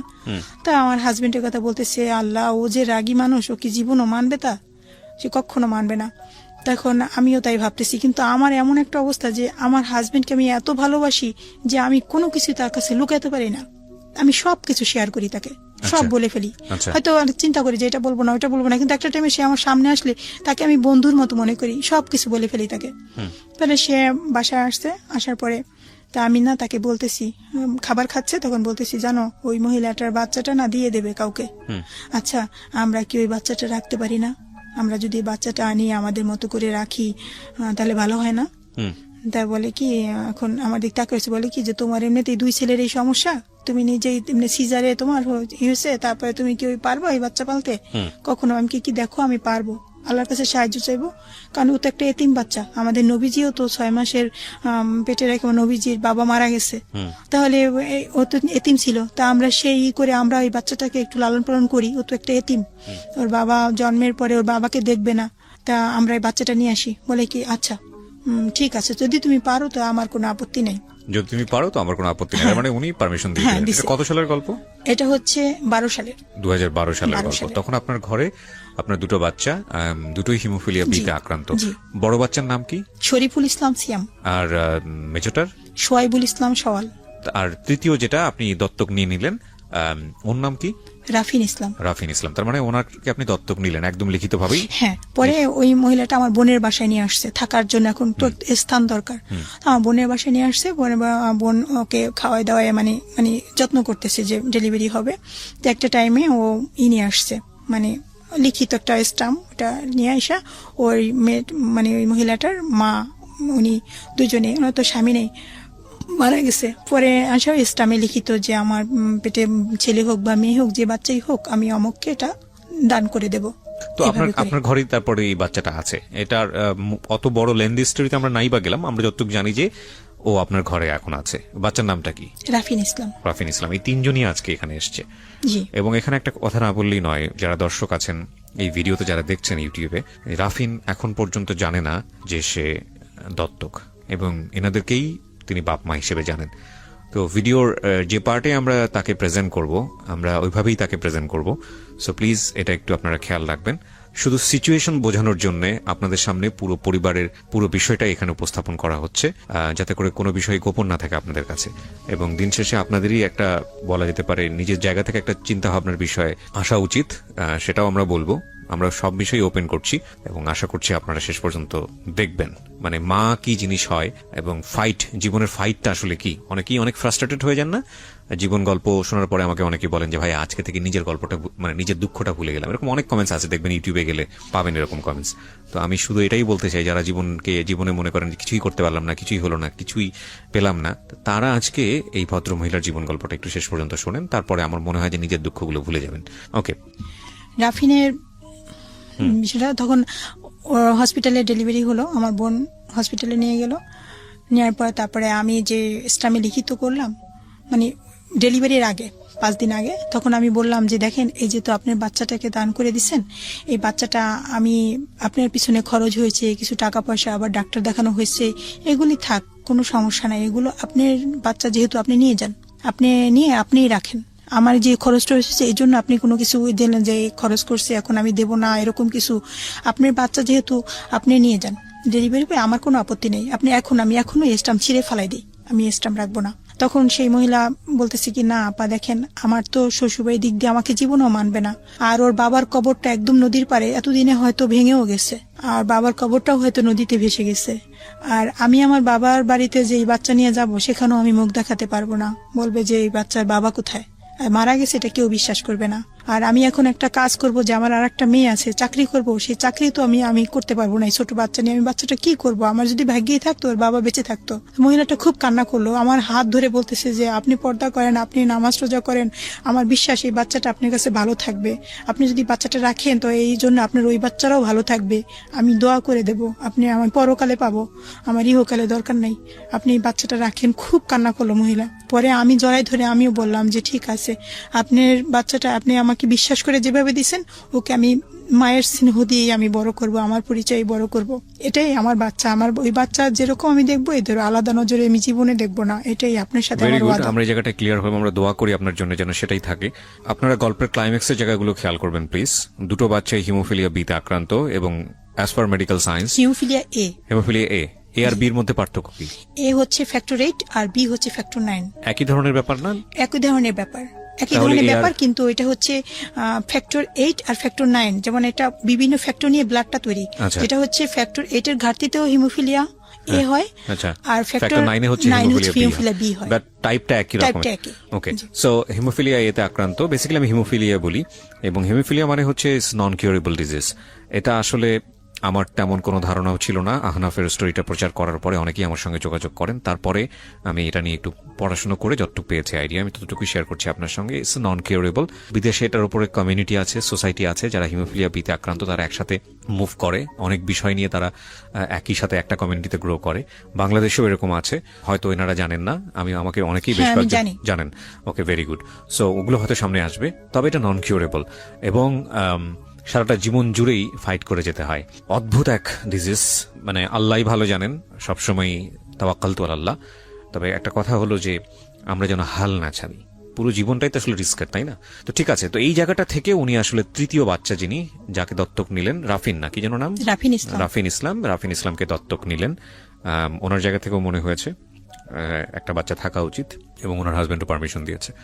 আগাই সামনের দিকে, তারপর আমার বাচ্চাটা যখন ছোট, তখন বাচ্চাটাকে যখন আমি নিয়ে আসলাম ডেলিভারি পরে, আমার কাছে নিয়ে আসলাম, নিয়ে আসার পরে তখন আমি দোকান থেকে ওর আব্বু গিয়ে সাথে সাথে দুধ নিয়ে আসলো, ফিডার কিনে নিয়ে আসলো, নিয়ে আসছে, আজান দিল, কানে যা যা করণীয় সেটা করলো, জামা টামা নিয়ে আসলো কিনে, খুব খুশি, সে খুব খুশি বাচ্চাটা। আমি এই গল্পটাতে যেখানে আছে সেখান থেকে আপনাকে আবার পিছনে নিয়ে যেতে চাই। আপনি যেখান থেকে এই গল্পটা শুরু করেছিলেন সেটা হচ্ছে আপনার মেজো বোন যিনি ডিভোর্স প্রাপ্ত হলেন এবং তার বাচ্চাটাও হিমোফিলিয়া বিতে আক্রান্ত, তাকে নিয়ে আপনার বাসায় উঠেছে, তখন আপনার এই 3টা ছেলে, রাইট? সো আমার মনে হয় যে আমরা একটু করে সামনের দিকে আগে ওই জায়গাটাই যাই। তারপরে আপনি ফাইটটা করেছেন, ইন দ্য মিন টাইম আপনার মেজো বোন একটা মামলাও করেছে, যৌতুকের মামলা।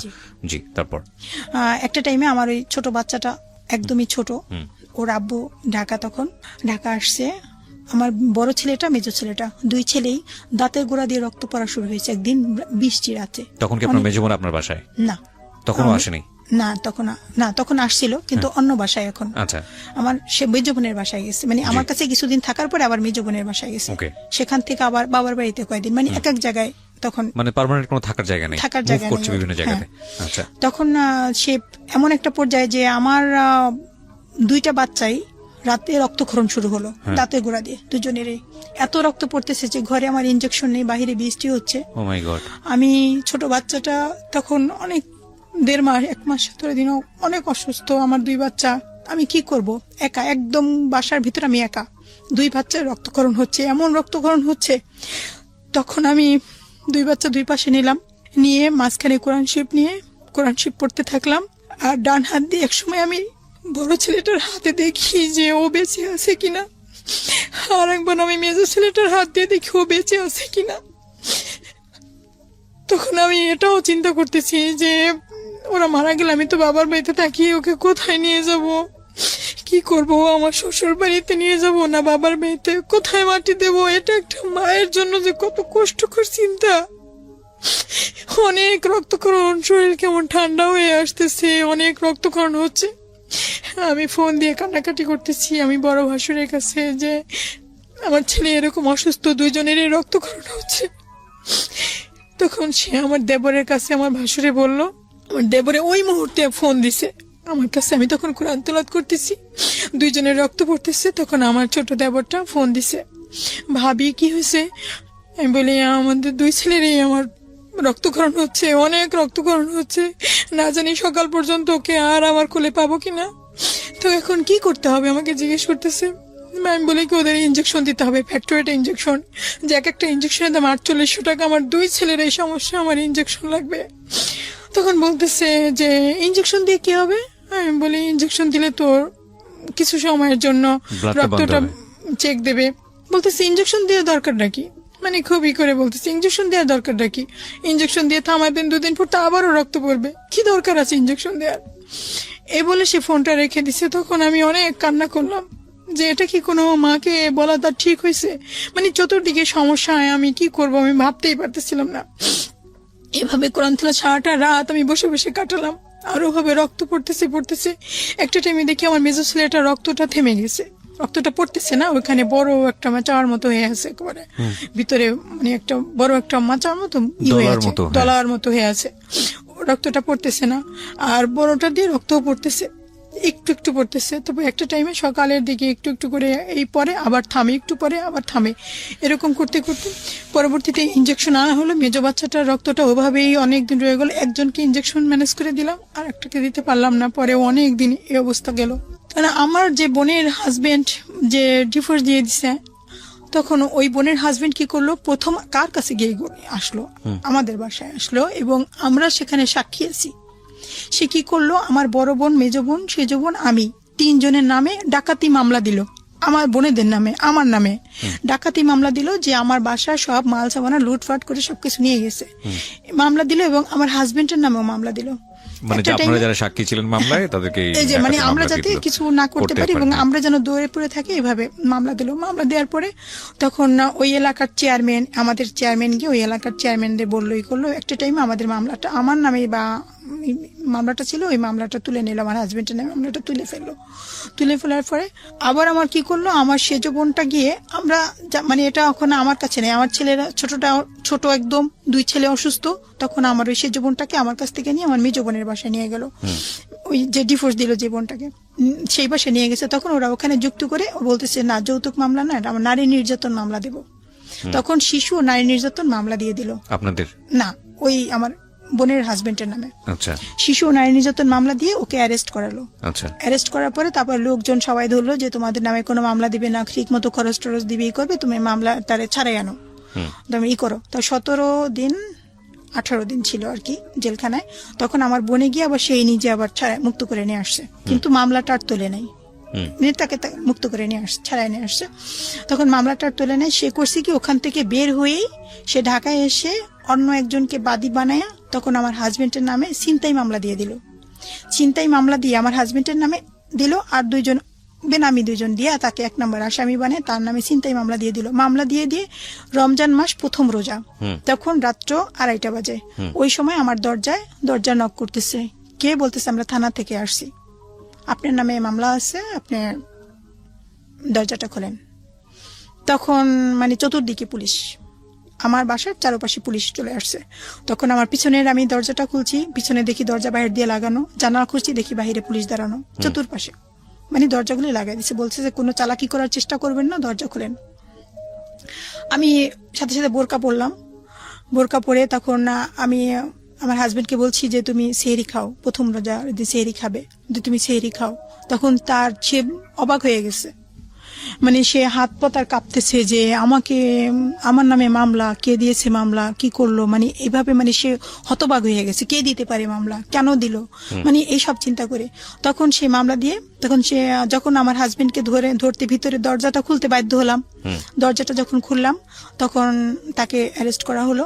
করার পরে আমি অনেক তার পুলিশের পা ধরে কান্নাকাটি করলাম যে দেখেন আমার হাজবেন্ড এরকম না, আমার হাজবেন্ড অনেক ভালো মানুষ, আমার দেখেন ঘরে 2টা ছেলে অসুস্থ, একটা ছেলে ছোট, আমার হাজবেন্ডকে ধরে নিয়ে গেলে তখন আমরা কিভাবে বাঁচবো, কেমন করব, কি করব, প্লিজ নেবেন না। বলে কি যে আপনি এটা থানায় বলবেন, এটা আমাদের ডিউটি, আমাদের চাকরি থাকবে না আমরা যদি এটা না নিয়ে যাই, যা বলার আপনারা আইনের কাছে বলেন, থানায় এসে বলেন। পরে ওখান থেকে নিয়ে গেলো। আমি নাক ফুলটাও খুলে ফেলছি, দেখেন আমার তো সেরকম টাকা পয়সা নেই, আমার নাক ফুলটা নিয়ে যান, তাও আমার স্বামীকে নিয়েন না। অনেক কান্নাকাটি করার পরে সে আধা ঘন্টার উপরে চলে গেল। তারপর তারা নিয়ে যখন বাসার থেকে বের হয় তখন দেখে যে ওই আমার বোনের হাজবেন্ড হুন্ডা নিয়ে বাহিরে দাঁড়ানো, মানে সে নিজেই পুলিশ নিয়ে এসে আমার হাজবেন্ড অ্যারেস্ট করালো। সে নিজের চোখে দেখছে যে আমার বোনের হাজবেন্ড বাহিরে দাঁড়ানো আছে আরো লোক নিয়ে। তাকে নিয়ে যাওয়ার পরে তারপরে তার 7 দিন ছিল জেলে। হ্যাঁ, 7 দিন জেলে ছিল। তখন আমি তো দিন রাত শুধু কান্নাকাটি করতেছি যে এবারে আমাকেও ডিভোর্স দিয়ে দেবে সে এসে। এক হিমোফিলিয়া অসুখকে কেন্দ্র করে ফ্যামিলির মধ্যে কি চলছে আপনারা একটু চিন্তা করে দেখেন। ওনার মেজ বোনের যদি এই হিমোফিলিয়া বিটা না থাকতো ওনার বাচ্চার, তাহলে হয়তো ডিভোর্সটা হতো না। এবং এনার যে 2 বাচ্চাটা, সেই হিমোফিলিয়া যদি না থাকতো তাহলে হয়তো ওনার বাবাকে, মানে ওনার হাজবেন্ড, মানে যিনি এখানে এসেছেন শারমিন, তার হাজবেন্ডকে হয়তো এরকম বিপদে না পড়তে হতো না। মানে এই একটা অসুখকে কেন্দ্র করে এই পুরো ফ্যামিলিতে কি ভয়ঙ্কর রকমের ঘটনাগুলো ঘটে যাচ্ছে। ওকে, তারপর যখন তাকে 7 দিন পরে তখন তার যখন হয়ে আসলো, সে ওখানে তখন আমাদের ভুরঘাট, মানে আমাদের ওই এলাকায় একটা ক্লিনিক ছিল, ওখানে চাকরি নিল। ঢাকার থেকে গিয়ে ওই হোটেলে তখন বন্ধ হয়ে গেল, ওখানে গিয়ে একটা চাকরি নিয়েছে। তো চাকরি নেওয়ার পরে তখন ওখানে প্রতিদিনে তার হাজিরা খাতায় তার স্বাক্ষর আছে। তা হাজিরা খাতার সেই বইয়ের পৃষ্ঠাগুলি ফটোকপি করে তারপরে সব করে ঢাকার মামলা, সে ওই সময় ঢাকায় সে কি করে এয়ারপোর্ট ছিল ওই টাইমে, তো সে এখানে চাকরিগুলো এভাবে বিভিন্ন দেখে তাকে জামিন করানো হলো। 7 দিন পরে নিয়ে গেলাম। আমি তো ভয়ে অস্থির যে আজকে আমাকে মেরেই ফেলবে, না জানি কি হয়। তো ওই দিন আমাকে কিছুই সে বলে নাই, ধীরে ধীরে বলা শুরু করলো। মানে আর নিতে পারতেছিল না বেসিক্যালি উনি, যে এত চাপ কেন আসবে মানসিক ভাবে, মানে তোমার একটা তো সন্তানের জন্য হচ্ছে, আর একটা তোমার বোনের জন্য হচ্ছে। এটা হচ্ছে আমার শ্বশুরবাড়ির দিক থেকে একদম মানে যতটুকু আমার প্রতি ছিল, আর এখন এই মামলার পরে তাদের মান সম্মানে হানি হয়েছে। এখন আমার শ্বশুর বাড়ির দিক থেকে মানে ভাসুর দেব তারা মানে সবাই আমার প্রতি একটা হয়ে গেল অনীহা, মানে আমার প্রতি যে তার কারণে আমাদের বাড়ির ইজ্জত নষ্ট হলো। তারপরে এই ছেলে অসুস্থ, জীবনও এই রোগ ভালো হবে না, তারপরে আবার জেল খাটলো, মানে এইসব কিলে তোকে কেন মামলা দিবে, তোকে কেন জেল খাটাবে, তুই কি করেছিস, তুই ওই ফ্যামিলিতে তুই কেন এখনো আছিস, এরকম করে তার সবাই বলা শুরু করলো। একটা টাইমে সে আমার প্রতি মানে একটা টর্চারিং অত্যাচার শুরু হয়ে গেল। তখন ওই টাইমে আমার বড় ছেলেটা ক্লাস 4-এ, ও স্কুলে গেছে, স্কুলে থেকে ছুটির পরে যখন বের হচ্ছে তখন ও পড়ে গেছে পরে গিয়ে ওর হাঁটুতে ব্যথা পেল, প্রচন্ড রকমের ব্যথা পেল, হাঁটুটা ফুলে এত মোটা হয়ে গেছে যে খাটের উপরে কেউ উঠলেও ও কান্না করতো, এত মোটা হয়ে গেছে যে চিকিৎসা ব্যবস্থা, চিকিৎসার ওই নাই। আর ওই বাচ্চাকে দুধ কিনে খাওয়াতে হয়, সেই খরচ, আমাদের খরচ, এত টাকা কোথা থেকে আসবে? তখন ওর চিকিৎসা আর করাতে পারলাম না। তখন ও ক্লাস 4-এ একটা বছর পুরা পরীক্ষার সময় ও ভ্যানের উপর শোয়াই নিয়ে পরীক্ষা দেওয়া, বেঞ্চ পুরো একটা বেঞ্চের উপর এক বেঞ্চের উপর পা টান করে রাখতো, আর এইভাবে করে কোনো মতে একটু লিখে লিখে পরীক্ষা দিয়ে আসতো। ক্লাস 4 পরীক্ষা দিল, 5-এ সমাপনী পরীক্ষা, অনেক কষ্ট করে ওকে পরীক্ষা দেওয়ালাম। সমাপনী পরীক্ষা দেওয়ার পরে ঢাকা হিমোফিলিয়া সোসাইটিতে ওখানে আমি ফোন দিলাম, নম্বর সঙ্গে ফোন দিলাম। ফোন দেওয়ার পরে ওখানে হিমোফিলিয়া সোসাইটির আগে আমি এটা একটু বাদ হয়ে গেছে, হিমোফিলিয়া সোসাইটির সংবাদ দিয়ে ওখানে হিমোফিলিয়া সোসাইটি ওদের সদস্য করলাম আমি। ওখান থেকে আমি জানলাম কিভাবে এই রোগের কি করতে হয়, বরফ দিতে হয়, তারপরে ইনজেকশন দিতে হয়। এটা আমি মানে মোটামুটি ভাবে একটু নিতাম, কিন্তু এখন যেটা জানি এতটা জানতাম না তখন। এতটা এরাও ততটা প্রচারে আসে নাই, আবার এখন বর্তমানে তারা যতটা ই করতে পারছে। পরবর্তীতে আমি ফোন দিয়ে তখন বলে যে আপনি ঢাকায় আসেন, ওকে ফিজিওথেরাপি দিতে হবে। ঢাকায় এসে ফিজিওথেরাপি দেন। তখন আমি বলছি যে ঢাকায় আসবো, আমার কাছে তো টাকা নেই, আমি এই বাচ্চাদের নিয়ে কি করে আমি ঢাকায় আসবো? তা বলতেছে যে আপনি ঢাকায় আসেন, দেখি আমরা কি করতে পারি। পরে ঢাকায় এসে ফিরোজাবাড়ি প্রতিবন্ধী হসপিটাল, ওখানে ফিজিওথেরাপি দিলাম, ডলি ম্যাডাম উনি আর কি ফিজিওথেরাপি, ওখানে দীর্ঘ প্রথমবারে 23 দিন ছিলাম ভর্তি। তারপরে একটা টাইমে আবার বাড়িতে গেলাম, গিয়ে আবার আসলাম, আবার মানে আরো দিতে হবে। তখন ওই বাচ্চাটার ছোট, আমার ছোট বাচ্চাটা একদম ছোট, তখন ওকে রেখে আসছি। তখন ওর বাবা, তারপরে আমার মা, এর ভিতরে মানে ওকে দেখাশোনা করলো, আর আমি ওই বড় বাচ্চাটা নিয়ে হসপিটালে ভর্তি। তারপর এখন হসপিটালের অন্যান্য যখন হিমোফিলিয়া রোগী আরো আছে, আবার অন্যান্য রোগীরাও আছে, প্রতিবন্ধী বাচ্চাদের মায়েরা আছে, তখন বলতেছে দেখেন আপনার তো 2 বাচ্চার এই সমস্যা, আপনি গ্রামে গেলে এই ছেলেটা আবার পঙ্গু হয়ে যাবে, এখন তো হুইল চেয়ার নিয়ে, তারপরে একটু হুইল চেয়ার নিয়ে করতো, তো বলছে যে হসপিটালে হুইল চেয়ার নিয়ে টয়লেটে যেত, আমি ওখান থেকে ধরে নিয়ে আবার গোসল করাতাম, আবার ব্লাড দেওয়া লাগতো, ওভারব্রিজ কোলে করে ওভারব্রিজ পার করে নিয়ে এই হসপিটালে নিতাম, ওইখানে থেরাপি দিতাম, ওইখানে ব্লাড দিতাম, এভাবে দৌড়াদৌড়ি করলাম। সবাই বলে দিছে যে কোন জায়গায় কিভাবে করতে হবে, যেতে হবে সেভাবে। পরবর্তীতে আমার হাজবেন্ড তো গ্রামে, আমি একা ঢাকা এটা করতেছি হসপিটালে থেকে, কারণ আমার ছোট 2 বাচ্চা বাড়িতে, তখন ওর আব্বু বাড়িতে। সবাই বলতেছে যে আপনি যেহেতু 2 ছেলের এই সমস্যা, আপনি ঢাকায় থেকে যান, গ্রামে ব্লাড ব্যাংক নাই, এই চিকিৎসা নাই, তো আবার পঙ্গু হয়ে যাবে। তখন ওরা পঙ্গু হলে ঘরে এসে যখন আপনার হাজবেন্ড দেখবে যে একজন পঙ্গু হয়ে আছে, তখন আপনার হাজবেন্ড আর থাকবে না, আপনাকে ছেড়ে চলে যাবে, এখন যাও তাও আছে। তা এভাবে করে আমাকে বললো। তা চিন্তা করলাম যে ঘটনা তো ঠিকই, আমি যদি গ্রামে যাই তো আমার ছেলের তো চিকিৎসা হবে না, ওরা আবার সেই পঙ্গু হয়ে যাবে, আবার হাঁটতে পারবে না, তাহলে আমি ঢাকায় থাকবো। তখন ওখানে আমি কোথায় থাকবো, কি করবো? একজনে বললো যে মিরপুরে কম টাকায় ভাড়ায় থাকা যায়, ভাড়া একটু কম, আপনি ওখানে আসেন। কত সালের গল্প এটা? এটা হচ্ছে 13 সাল, 2013 সালে। জি, 13 সালে তখন আমি ঢাকায় ওকে ক্লাস 6-এ ভর্তি করলাম। আচ্ছা, বড় ছেলেকে। একে তো হচ্ছে যে ট্রিটমেন্ট করার মতো পয়সা নাই, 2 হচ্ছে হলো যে এই মামলা কেন্দ্রিক ঝামেলা, 3 হচ্ছে হলো 2টো বাচ্চা নিয়ে ফাইট করা এবং ঢাকায় শিফট হয়ে যাওয়া। আপনার হাজবেন্ড তখন হচ্ছে কোন জেলাতে কাজ করছে? গ্রামে। হ্যাঁ, মানে আপনার হাজবেন্ড থাকবে গ্রামে, আপনি শুধু বাচ্চাদের জন্য চলে আসলেন ঢাকা শহরে। হ্যাঁ, ঢাকায়। তখন একটা বাসায়, একটা টিন শেড বাসা, ওই বাসায় তখন এই বাচ্চাদের নিয়ে ওর আব্বু প্রথমে কিছু জিনিসপত্র সব পাঠিয়ে দিল গাড়িতে। ওই গাড়িটা, ওই মালামালগুলি আমি গিয়ে আবার রিসিভ করে নিয়ে আসলাম। আনার পরে তারপরে সে একটা টাইমে আমার ওই বাচ্চাদের নিয়ে সেও আসলো। আসার পরে বাচ্চাদের রেখে তারপরে সে বলল যে তুমি কষ্ট করো, থাকো, আমি টাকা পাঠিয়ে দেবো, আর দেখি আমি ঢাকা যদি কোনো চাকরির ব্যবস্থা করতে পারি তো আমি ঢাকায় চলে আসবো। এই কথা বলছি। তখন আমি ওই 3 বাচ্চা নিয়ে ঢাকায় থাকি। ঢাকায় থাকার পরে এখন আমার এখানে বাসা ভাড়া দিতে হয়, তখন 6000 টাকা, ওর আব্বু ওখানে 6000 টাকা বেতন পায়। তা বাসা ভাড়া দিতে হয়, খাবার দাবার কি করব। ছোট বাচ্চাটা তখন একটু আবার হাঁটতেছে, ছোট ছেলেটা, ওর বয়স এখন একটু হয়েছে, হাঁটতেছে, কথা বলতেছে। তো এই অবস্থা তখন আমার ওই 2 বাচ্চাকে আমি ওখানে একটা স্কুল আছে কাছে, ওই প্রাইভেট, মানে এটাই, ওখানে আমি টিচারের সাথে, হেড প্রিন্সিপাল স্যার, তার সাথে যোগাযোগ করলাম। সে আবার ওকে ফ্রি ভর্তি করে দিল, আমার মেজর ছেলেটাকে। আর বড় ছেলেটা ওকে 4-এ ভর্তি করলাম, মেজর ছেলেটাকে। আর বড় ছেলেটাকে ক্লাস 6-এ ভর্তি করলাম। সে হচ্ছে ওখানে টিচারদের বলছি, কিন্তু কোনো কাজ হয় নাই।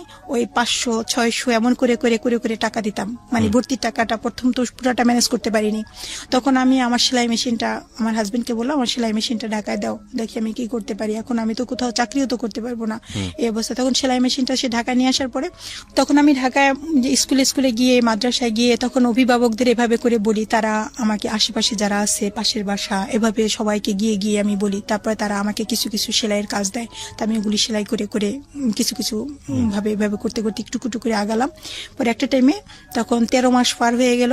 13 মাস পার হওয়ার পরে আমার হাজবেন্ড ঢাকায় চলে আসলো, শিফট করলো ঢাকাতে। হ্যাঁ, ঢাকায় তখন বনানী ক্লিনিকে সে চাকরি নিল। সেখানে তাকে 10,000 টাকা বেতনে তখন ওখানে চাকরি নিল বনানী ক্লিনিকে। তখন তার যাওয়া আসা ভাড়া 1500 টাকা চলে যেত মাসে, আর 8,500 টাকা তখন ছিল। তখন সে ঢাকায় থাকে আমাদের কাছে।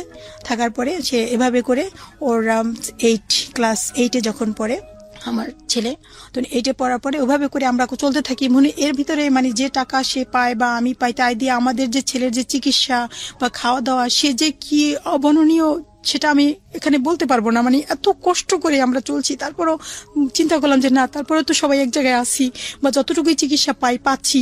তো এভাবে করে চলতে থাকার একটা টাইমে আমার হাজবেন্ড সে ওই যখনই মনে পড়তো, দেখতো অসুস্থ করতো আর ওই কথা বলতো যে আমাকে ঠকাইছো, আমাকে তোমরা বলো নাই কেন, এই সেই আমি মামলা খাইছি, জেল খাটছি এই ফ্যামিলির জন্য, এটা একটা গজবের ফ্যামিলি, তোমার এই গজব। বাচ্চারা তো বুঝে গেছে যে তাদের শরীরে এই সমস্যাটা এবং তাদের এই রোগটা কখনোই ভালো হবে না। আমার ঘরে কোনো আয়না নাই, এখন আছে ছোট একটা আয়না আছে, আয়না রাখতাম না, কারণ যখন দাঁত পরে দাঁত জ্বালাতো ওই সময়টা যখন অনেক রক্ত পড়তো, এত রক্ত পড়তো যে রাতের বেলা একটু দাঁত নড়তো, রক্ত পরে বালিশ ভিজে যেত, সব বুকটুক সব ভিজে যেত। মানে রক্ত দেখলে ওরাই ভয় পাবে, কোনো আয়না রাখতাম না। তখন এক ভাই আর এক ভাই রক্ত দেখতো, তখন ওরা ভয় পেয়ে যেত, কান্নাকাটি করতো।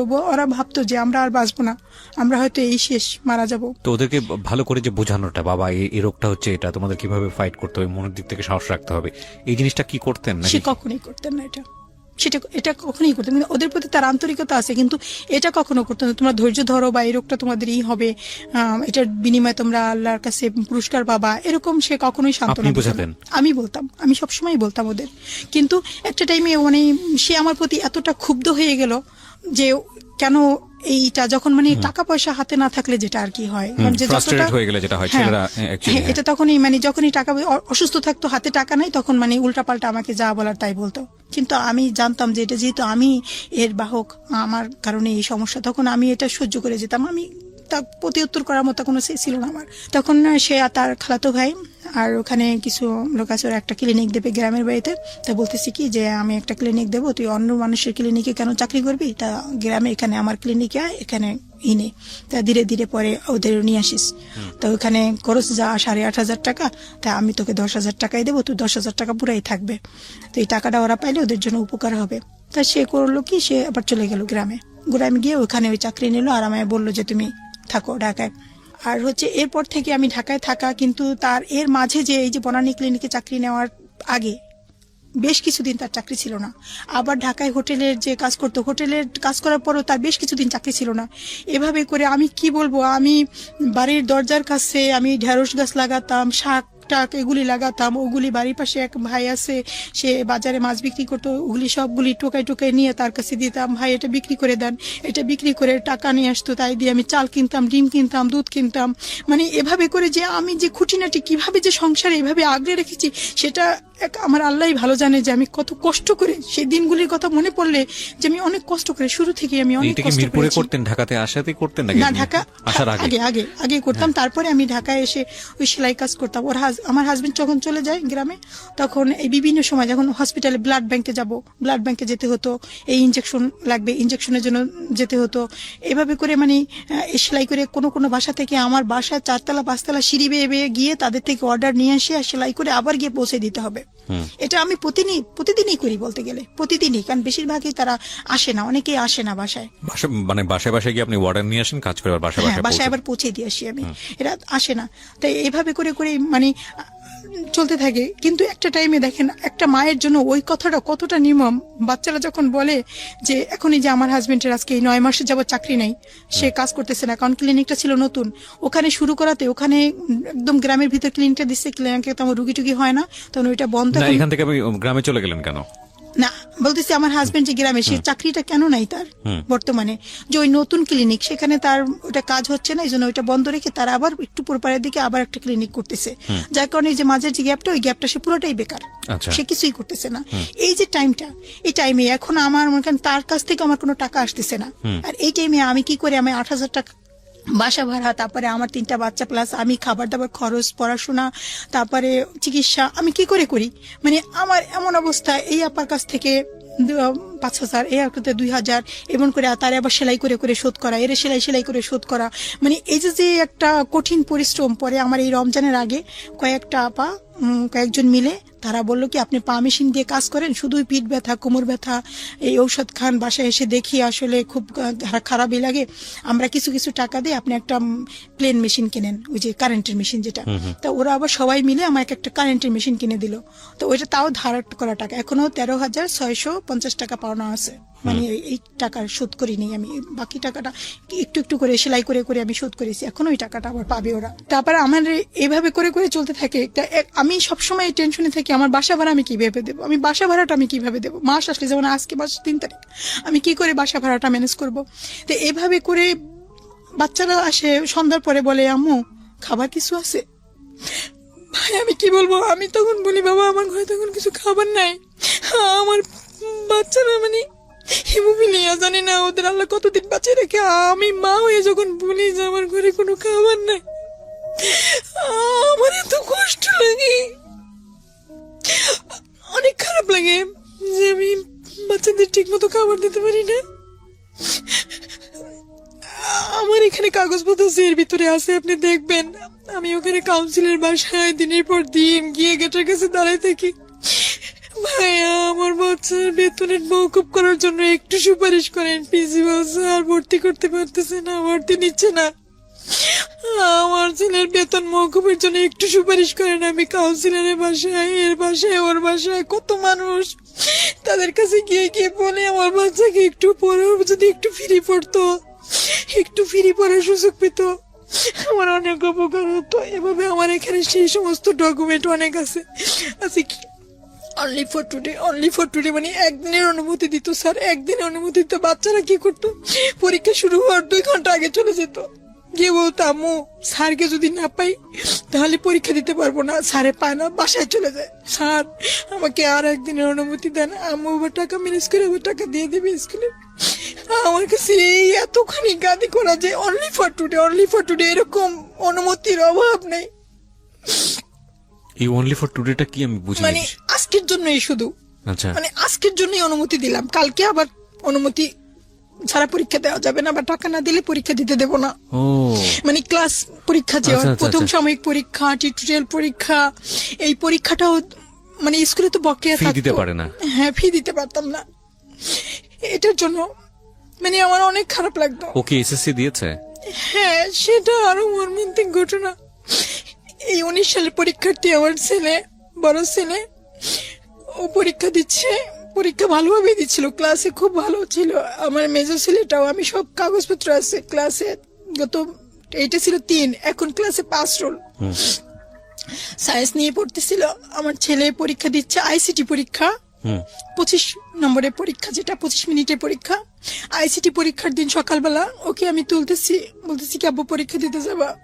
সেই ছেলের কোনো সারা শব্দ নেই, তার মাথার বাম সাইডটা, পিঠ, মেরুদণ্ড থেকে শুরু করে সমস্ত শরীরে ব্যথা, সে উঠতে পারতেছে না, সে বিছানা থেকে উঠবে, সে উঠতে পারতেছে না। ওরা আব্বুকে নামে, আমি যে কি করবো, ছেলেটাকে তুলতে পারতেছি না। 10টা বেজে আসছে, অনেক কষ্ট করে কিছুই খাওয়াতে পারিনি। আমার তো বড় ছেলে, 17 বছরের ছেলে, আমার গায়ের উপর ভর করে আস্তে আস্তে, রাস্তাটা কিছু পথ কাটা, ড্রেন বসাচ্ছে, কাটা রাস্তা, কাটা, ওখানে কোনো রিক্সাও চলে না। সেই পথটা হেঁটে হেঁটে গিয়ে সামনে রিক্সা পেতে বিলম্ব হলো। সেই পরীক্ষার হলে যখন পৌঁছাই তখন 27:02 পরে গিয়ে আমি পরীক্ষার কেন্দ্রে পৌঁছাই। 10:27 যখন ওই পরীক্ষা কেন্দ্রে যাই, মিরপুর 1 বেঙ্গলি স্কুল, সবাই চেনে, মিরপুর উচ্চ বিদ্যালয়, সরকারি উচ্চ বিদ্যালয় স্কুলটার নাম। ওখানে ম্যাডাম ম্যাডামের কাছে গেলাম, ম্যাডাম আমার ছেলে, আপনি তো জানেন আমি ঢাকা শিক্ষা বোর্ড থেকে ওর জন্য 30 মিনিটের এক্সট্রা সময় নিয়ে আসছিলাম। এই দেখেন আমার ছেলের সরকারিভাবে প্রতিবন্ধী কার্ড আছে, ও একটা প্রতিবন্ধী বাচ্চা, ওর হিমোফিলিয়া, ওর এই সমস্যার কারণে আমার আসতে বিলম্ব হয়েছে। ম্যাডাম ওকে একটু সুযোগ দেন, ওর যেহেতু 30 মিনিটের সময় আছে, বলেন না এটা রিটার্ন পরীক্ষার সময়, এটা নৈবেদিক পরীক্ষার সময় না। তখন আমার ছেলেটাকে পরীক্ষা দিতে দিল না, বলে এটা পাবলিক পরীক্ষা, এই পরীক্ষা নেওয়া যাবে না। আমার ছেলে এমনিতেই অসুস্থ, ওকে তো বেশি ব্রেনে চাপ দেওয়া যাবে না, তাহলে ব্রেনের মাথার ভিতর রক্তক্ষরণ হতে পারে। আমি ছেলেটা নিয়ে চিন্তায় পড়ে গেলাম, আর খুব পায়ে ধরি। ম্যাডাম আপনি পায়ে ধরি 10 মিনিট সময় দেন। ম্যাডাম 10 মিনিট সময় দেন, 10 মিনিট শুধু। বলেন না 1 মিনিট সময় দেওয়া যাবে না, এটা পাবলিক পরীক্ষা। দারোয়ান ডাক দিল, বলে এদেরকে বের করে নিয়ে যাও, আমার কাজে ডিস্টার্ব করতেছে। ওদের এখান থেকে বের করে দিল। আমার ছেলে ওইখানে অসুস্থ হয়ে পড়ছে, আমি তাকে আর তুলতে পারতেছি না। আমি কোনো মতে একটা সিএনজি ডাক দিয়ে আমি সিএনজিতে তুললাম, ওখান থেকে ওকে মেডিকেলে নিয়ে গেলাম।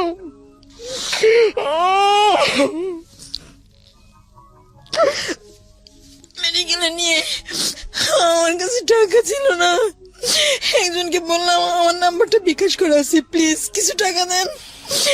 আমি সিএনজি ভাড়া দিলাম, মেডিকেলে নিয়ে ওকে কোনো মতে একটু অসুস্থ করে ইনজেকশন দিলাম, সেখান থেকে নিয়ে গেলাম ঢাকা শিক্ষা বোর্ডে। শিক্ষা বোর্ডে গিয়ে আমি ঘটনাটা বললাম যে এই ঘটনা, আমার বাচ্চাটা পরীক্ষা দিতে পারলো না, আপনার তো 30 মিনিট সময় দিচ্ছেন, এই দেখেন সেই কাগজপত্র, ও তো একটা প্রতিবন্ধী বাচ্চা, ও পরীক্ষা দিতে না পারলে এই বাচ্চাটা আঘাত সহ্য করতে পারবে না, ওর ব্রেনে রক্তক্ষরণ, ওকে বাঁচবে না, ও মারা যাবে। আমি অসহায় মানুষ, আমি কিভাবে ওর বাঁচাবো, আমি কিভাবে ম্যানেজ করবো? বলতেছে, বলে কি ম্যাডাম পরীক্ষাটা না নিয়ে অনেক ভুল কাজ করছে, এটা কোনো সিদ্ধান্তই মনে হলো না, ভুল কাজ করছে, তারা আফসোস করলো, এটা কোনো সমাধানও আমি পেলাম না। ওখান থেকে চলে আসলাম, ওকে সান্ত্বনা দিলাম। ডাক্তার মেডিকেল থেকে ফোন দিছে, আপনি 24 ঘন্টা ওকে কেয়ারে রাখেন, চোখের সামনে রাখেন, ও মানসিক ভাবে ভেঙে পড়তে পারে। শিক্ষা বোর্ড থেকে বললো কি যে আপনি বাচ্চারা নিয়ে যান বাসায়, বাকি পরীক্ষাগুলো দিক, বাকি পরীক্ষাগুলো ওকে দেওয়ান, আর এই পরীক্ষাটা পরে দিয়ে নিবে, আপনি এই পরীক্ষা দিতে থাক। পরে বাকি পরীক্ষাগুলো ও দিল। একটা পরীক্ষা কেমিস্ট্রি পরীক্ষাটা ও টোটাল পরীক্ষাটা দাঁড়ায় দিছে, বসতে পারেনি, বসলে ওর ব্যথা শুরু হয়ে যায়, বসতে পারে না, শুধু দাঁড়ায়, একটা টাইম দাঁড়ায় পরীক্ষা দিছে। আজকে আমার ছেলে নিয়ে আসছি, আপনি দেখবেন ওর হাতের এই শাহাদাত আঙ্গুলটা, আজকে 21 দিন যাবত ওই আঙ্গুলটা এরকম, ও হাত দিয়ে খাবার খেতে পারে না, অনেক কষ্ট হয়। ওই হাত সর্বক্ষণ উঁচা করে রাখতো, প্রথম যে কিছুদিন ও উঁচা করে রাখতো, নিচু করলেই ব্যথা হতো, প্রচন্ড ব্যথা। ওই পরীক্ষার সময় ওরকম আঙ্গুলে ব্যথা, একটু বেশি লিখবে আঙ্গুলটা ফুলে যাবে, হাতের এখানটা ফুলে যাবে, হাতের এই কোণই ফুলে যাবে, লিখতে পারে না, কষ্ট হয়, আস্তে আস্তে লেখে। এই জন্য এক্সট্রা সময় নিয়ে আসছিলাম 30 মিনিট। যাই হোক, বাকি পরীক্ষাগুলো আমি ওকে সান্ত্বনা দিলাম, বাবা দেখো এক সাবজেক্টে কি হয়েছে, তুমি ভর্তি হতে পারবা, কি বলে সান্ত্বনা দেবো, তুমি ভর্তি হতে পারবা, তোমার ইয়ার মিস যাবে না, তুমি একটা সাবজেক্ট পরে পরীক্ষা দিয়ে নেবা, এভাবে তুমি এটা ধৈর্য ধরো, এটা আল্লাহরই একটা পরীক্ষা মনে করো। যাই হোক, আল্লাহ যা করে ভালোর জন্যই করে। হয়তো আমরা যদি 10টার সময় বের হতাম, হয়তো একটা রোড অ্যাক্সিডেন্ট হতো, তুমি তোমার কোনো একটা দুর্ঘটনা ঘটতো, হয়তো ওই আল্লাহ আমাদের এই উছিলা করে আমাদের আটকে রাখছে, আমরা ওই টাইমে বের হলেই হয়তো তুমি হয়তো বাঁচতা না, আমি বলে বাঁচতাম না, এরকম কিছু হতো। যাই হোক, সবসময় মনে করবো আল্লাহ যা করে মঙ্গলের জন্য করে, ভালোর জন্য করে, এর পিছনে ভালো কোনো দিক আছে। এটা বলে বলে ওকে আমি সান্ত্বনা দিয়ে, ও জানে ব্রেনে মানে ওর মানসিক ভাবে যেন ভেঙে না পড়ে, সামনের পরীক্ষা যেন দিতে পারে, এই জন্য সার্বক্ষণিক ভাবে ওকে আমি কেয়ারে রাখতাম। তখন আমার সেলাই কাজে অনেক ব্যাঘাত হয়েছে, আমি সেলাই কাজও ঠিক মতো করতে পারতাম না, ওকে নিয়ে টেনশনে থাকতাম, কারো বাসা গেলে তাড়াতাড়ি চলে আসতাম, আবার এভাবে করে মানে পরীক্ষাটা। আর পরে রেজাল্ট যখন আসলো, ও সব সাবজেক্টে অনেক ভালো করছে, কিন্তু ওই আইসিটিতেই এফ আসছে, সব সাবজেক্ট অনেক ভালো করছে, কিন্তু আইসিটি সাবজেক্টটা ওর এফ আসছে।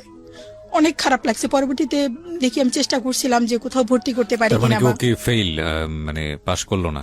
না, সব সাবজেক্টেই পাস আসছে, শুধু আইসিটিতে এফ, তার মানে একটা সাবজেক্ট আগামীতে পরীক্ষা দিতে হবে। 1 বছর বসে থাকতে হবে? জি, 1 বছর এখনো বসে থাকতে হবে। তারপরে বর্তমান সময় কিভাবে চলে, কি করেন আপনি? আমি এখন দর্জির কাজ করি, সেলাই কাজ করি, ওই সেলাই কাজ করেই আমার এইভাবেই চলতে হয় আর কি। অনেক কষ্ট হয়, মানে এমন একটা পরিস্থিতি যে আমি কি বলবো, মানে আমার দেয়ালে পিঠ থেকে গেছে বলতে হবে। তো রমজান মাস অনেক অর্ডারই ছিল আমার, দিনে রাত্রে, তারপরে কারেন্টের মেশিনে বেশ কিছু কাজ করতে পারছি, দিনে রাত্রে মিলে কতক্ষণ অনেক কাজ করেন আপনি? কত ঘন্টা কাজ করেন? আমি নামাজ পড়ি, খাওয়া দাওয়া করি, আর গোছল রান্না টান্না, এ বাদে রাতে হয়তো 2-2.5 ঘন্টা ঘুমাই, এর বেশি আমি ঘুমোতে পারি না, কোনো কোনো রাতে ঘুমাতেও পারি না।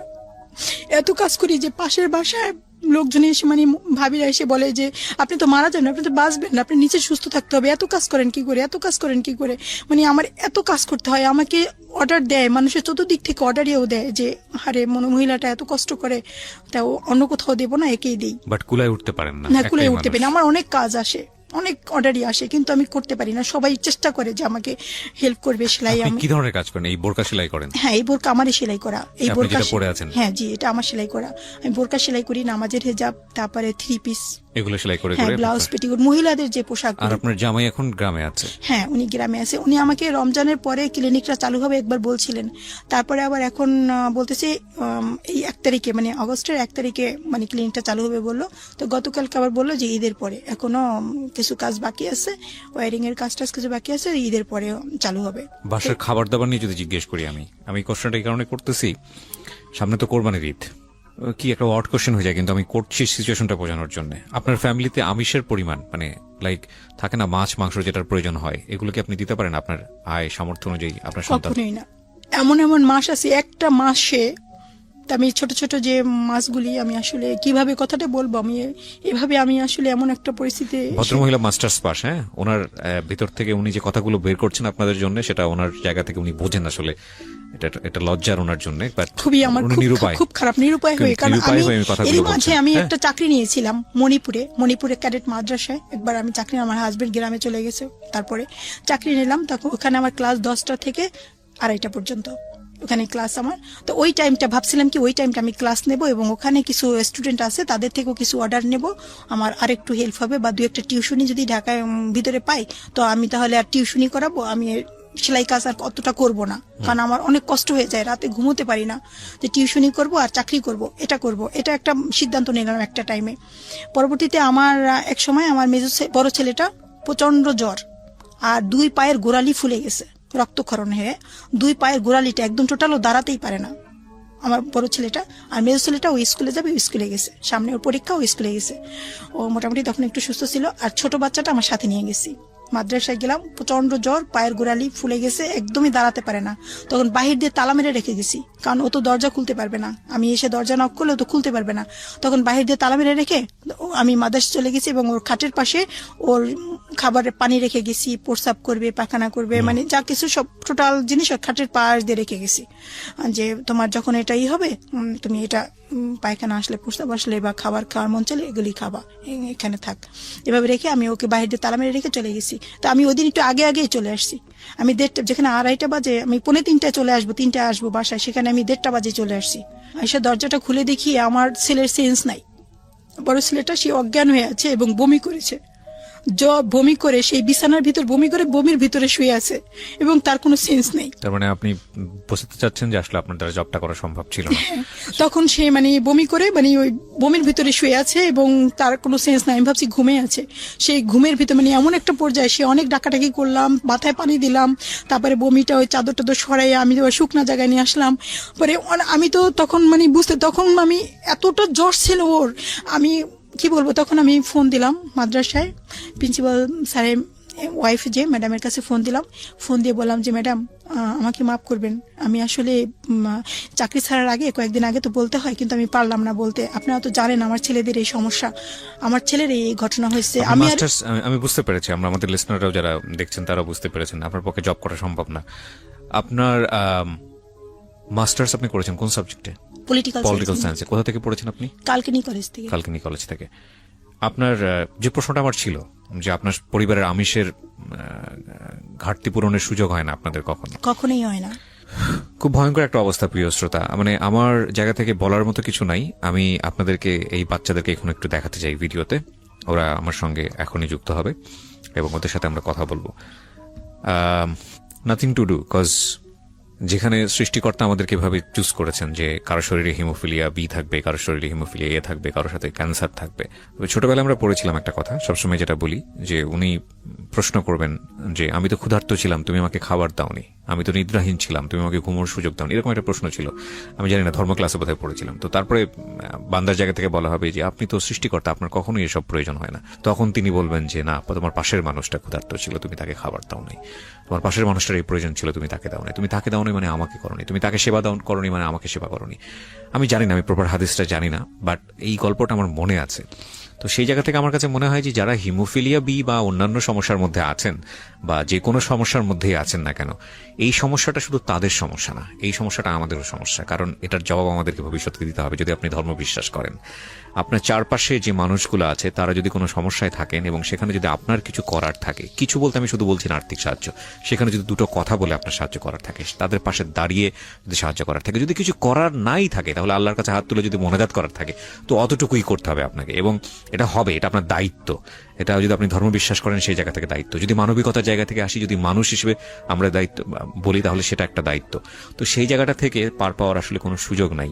সুতরাং এই মানুষগুলোর সমস্যাকে আমরা আসলে তাদের সমস্যা করে দেখব না, আপনি বরং এভাবে চিন্তা করবেন যে এই হিমোফিলিয়া বি বা হিমোফিলিয়া এ যাই বলি না কেন, এটা তো আপনার সন্তানেরও হতে পারতো, এটা তো আপনারও হতে পারতো। ওনারা যে সিচুয়েশনে আছে সেই জায়গাটায় তো আপনিও থাকতে পারতেন, তাহলে অবস্থাটা কি দাঁড়াতো? আমি আসলে এই জীবন গল্পের প্ল্যাটফর্মটা এতটা শক্তিশালী, আমি with the name of almighty Allah, আমি দেখেছি এখানে অনেক বড় বড় সমস্যা নিয়ে যারা আসেন তাদের সেই সমস্যার সমাধান হয়ে যান। আমরা এই বাচ্চা যারা আছে তাদের জন্য দোয়া করতে পারি, আল্লাহ হয়তো তাদের মধ্যে থেকে কারো একজনের দোয়া কবুল করবেন, হয়তো তারা সুস্থ হয়ে যাবেন। আল্লাহ সবকিছু পারেন। কিন্তু এটা ঠিক যে এদের একটা বেটার লাইফ দেওয়ার জন্য আমরা আমাদের জায়গা থেকে কিছু না কিছু করতে পারি, খুব ছোট ছোট কিছু সাহায্য করতে পারি। সামনে যেহেতু কোরবানির ঈদ, এবং আমি জানি এই পরিবারের এই প্রশ্নটা আমি করেছিলাম এই কারণেই যে ওনারা আমিষ খেয়েছেন কবে বা আমিষের ঘাটতি, এটা আপনারা সহজেই অনুমেয়, এটা বুঝতে পারেন। আমি বলছি না আপনারা ওনাদের বাড়িতে কোরবানির মাংস পাঠিয়ে দেন, নো, নট লাইক দিস। আমি বলতে চাচ্ছি যে আপনার এই উৎসব, এই আনন্দটা যেন ওনারাও করতে পারেন। সেই আনন্দের জায়গাটা থেকে আপনাদেরকে ওনাদের পাশে দাঁড়াতে বলছি। সো আপনারা বুঝতেই পারছেন যে আসলে আমি কি বলতে যাচ্ছি। এবং ফাইন, আরো কিছু শোনাই আপনাদেরকে। সেই শোনানোর জায়গাটাই হলো ওদেরকে হাজির করা এই মুহূর্তে স্টুডিওতে।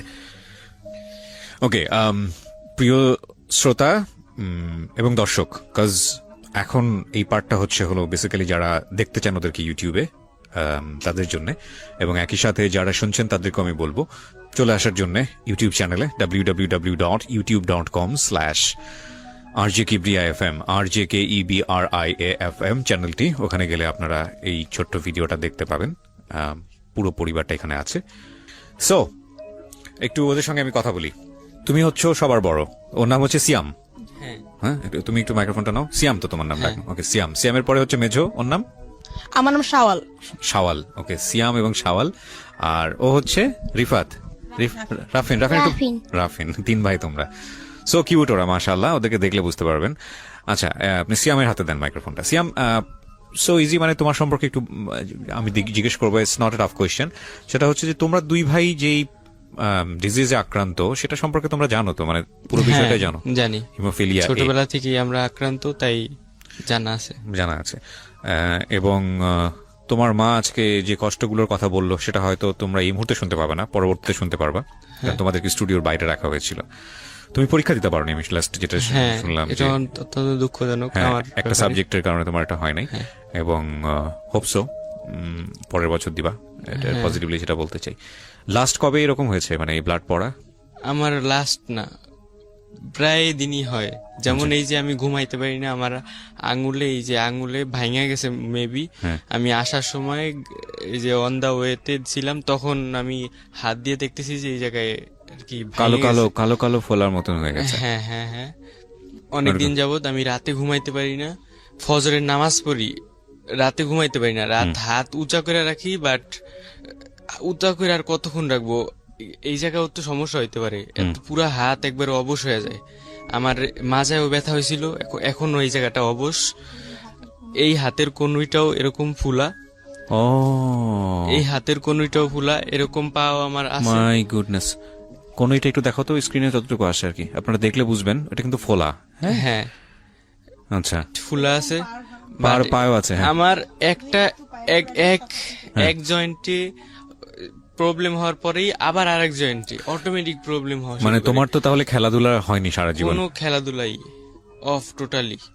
বাইরেও যেতে পারি না, শুয়া যে থাকি মনে হয় কি শুয়া থাকলে পিঠে আবার ফুইলা না যায়, আর ফুইলা গেলে কোনো সময় আবার এত ব্যথা হয় যে রাতে ঘুমাইতে পারি না, ফজরের নামাজ পড়ি পরে।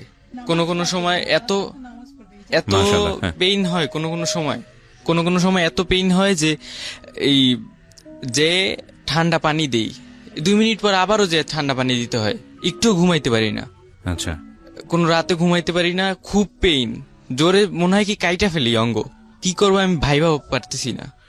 তোমরা তো এই অনুষ্ঠানটা শুনেছিলে বোধহয়, লুকায় লুকায় হ্যাঁ, আমরা শুনতে, শুনি। শুনে তারপরে তোমার ফার্স্ট হচ্ছে মাকে বলা, যে হ্যাঁ, মা, হ্যাঁ, মাকে বলা হয় এবং আম্মু ডিসিশন নিতেছে এটা শেয়ার করা। এটা শেয়ার করার জন্য। হ্যাঁ। তোমার ভাইকে দাও, সাওয়ালকে দাও। সাওয়াল অনেক স্মার্ট। শাওয়াল, সরি, জি, জি। শাওয়াল, তো তোমার কি কি প্রবলেম হয় বলো তো? না, আমার মূলত মানে হাঁটুতে বেশি প্রবলেমটা হয়, কি হয় হাঁটুতে? আর দাঁতে না না, আবার মাঝে মধ্যে আবার ওই যে ওই হাতের কোনই, তারপর শরীরে বিভিন্ন অঙ্গ, যেমন এই যে রানটা, যে রানে ফুলা যায়। মাইক্রোফোনটা কাছে রাখো। হ্যাঁ। জি জি জি। এছাড়া আঙ্গুল ফুলে যায়। আবার মানে আমি যে পড়াশোনা করবো, ব্রেনে বেশি চাপ দিতে পারি না, তাহলে প্রচন্ড মানে জাস্ট মাথা ব্যথা হয়, মানে কি করবো। আর যদি মানে যখন পরীক্ষা দেই তখন যদি লেখি বেশি, তাহলে আমার আঙ্গুলটা ফুলে যায়, ও, প্রচন্ড সমস্যা হয়। তো এই যে ব্লাড যায় বেশি বেশি, ভয় লাগে না? না না না, আসলে কি প্রথম দিক দিয়ে প্রচুর ভয় লাগতো, কিন্তু দিদি অভ্যাস হয়ে গেছে কেমন যেন।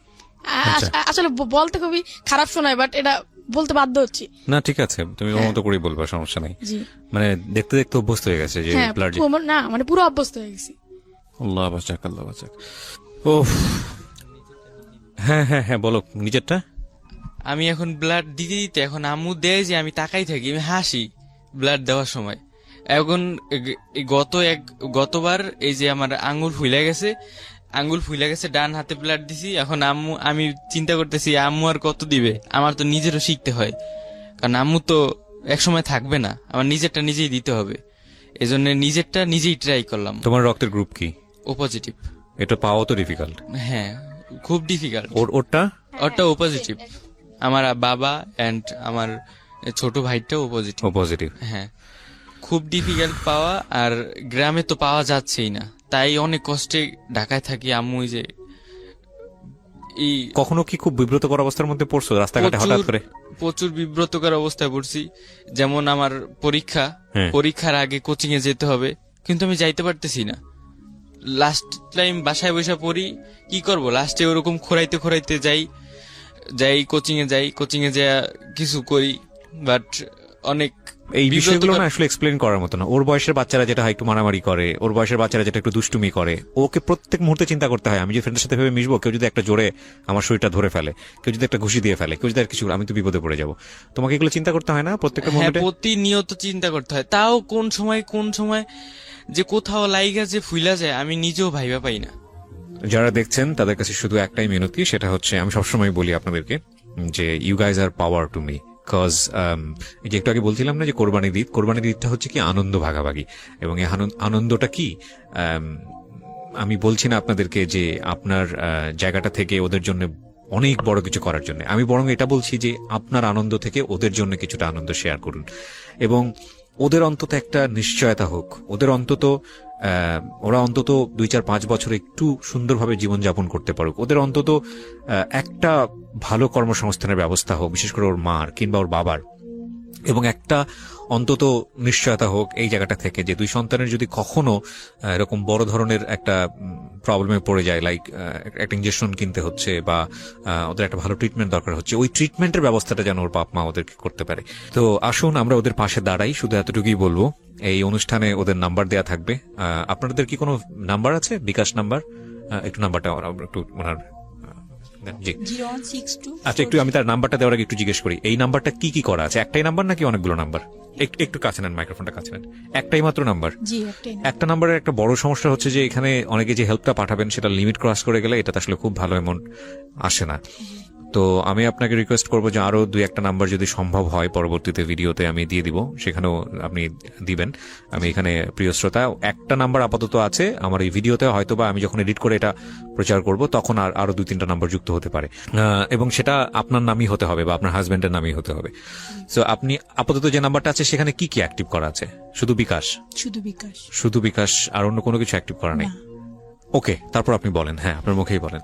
0162403604। আবার বলেন। 0162403604। ওকে, আরেকবার বলেন। 0162403604। ওকে, তো এই নাম্বারটাতে শুধু বিকাশটা অ্যাক্টিভ করা আছে। ইন দ্য মিন টাইম ভিডিওটা পাবলিশ হতে হতে হয়তো বাকি সবকিছু মানে আপনাদের যেটা ডাচ বাংলা ব্যাংকের যেটা একটা আছে এটা প্লাস হচ্ছে হলো নতুন এসছে নগদ, এটাও আপনারা অ্যাক্টিভ করে নেবেন, আমি আপনাদেরকে রিকোয়েস্ট করব। আর বাকি যদি দুই একটা নাম্বার আমরা যুক্ত করতে পারি এই সময়ের মধ্যে, তাহলে এই নাম্বারটাও আমরা যুক্ত করে দেব প্রিয় শ্রোতা এবং দর্শক। সো তাওয়াক্কাল তু আলাল্লাহ। আমার মনে হয় আপনাদের যা বলার ছিল আপনারা বলেছেন, বাকিটুকু হচ্ছে হলো নিয়তি, ভাগ্য সবকিছুর উপর নির্ভর করবে, এটাই হচ্ছে বিষয়। মানে এই 17 বছরে আমি এই বাচ্চাদের নিয়ে এতটা মানে এখানে তো আমি সব বলতে পারিনি, আমার অনেক কিছু না বলার অনেক কিছু আছে, সম্ভব না, অনেক ঘাত প্রতিঘাতের ভিতর দিয়ে অগ্রসর হয়েছি, কিন্তু সব বলতে পারিনি। কিন্তু আমার একটা অনুরোধ যে সরকার যদি এদিকে একটু নজর দিতেন, যে প্রতিটি জেলায় জেলায় যদি একটা ব্লাড ব্যাংক থাকতো, বা এই চিকিৎসাটা যদি বিনামূল্যে আমরা প্রতিটা হসপিটালে, সরকারি হসপিটালে পেতাম, যেমন আমরা গ্যাস্ট্রিকের ঔষধ না পাই এদের যেমন সচরাচর পাই, এরকম যদি ফ্যাক্টরিটি ইনজেকশনটা, তারপরে ব্লাড, এগুলি আমরা যদি সরকারিভাবে পেতাম, তাহলে আমাদের এই যে পঙ্গুত্বের হাত থেকে আমার বাচ্চা সহ আরো অন্যান্য হিমোফিলিয়া আরো যে কত বাচ্চা আছে এরাও এই পঙ্গুত্বের হাত থেকে রক্ষা পেত। আমরা এই ভিডিওর মাধ্যমে আমরা আমাদের মাননীয় প্রধানমন্ত্রী সহ যারা কনসার্ন আছেন, স্বাস্থ্যমন্ত্রী সহ সবাইকে বিনীতভাবে রিকোয়েস্ট করছি এই বিষয়টা নিয়ে একটু ভাবার জন্য। এটা খুব খুব ইম্পর্টেন্ট একটা বিষয়, এবং আমরা জানি যে বাংলাদেশের স্বাস্থ্য খাতে এই সরকারের ভয়াবহ গুরুত্বপূর্ণ অবদান আছে। আমরা বিশ্বাস করি এই সরকার অত্যন্ত মানবিক সরকার এইসব বিষয়, এবং তারা নিশ্চয়ই এটা নিয়ে ভাববেন। সো শেষ করছি, প্রিয় শ্রোতা এবং দর্শক যারা দেখলেন, বিপদে মানুষের পাশে দাঁড়ানোই অন্যতম ধর্ম। সো আমরা যেন আমরা আমাদের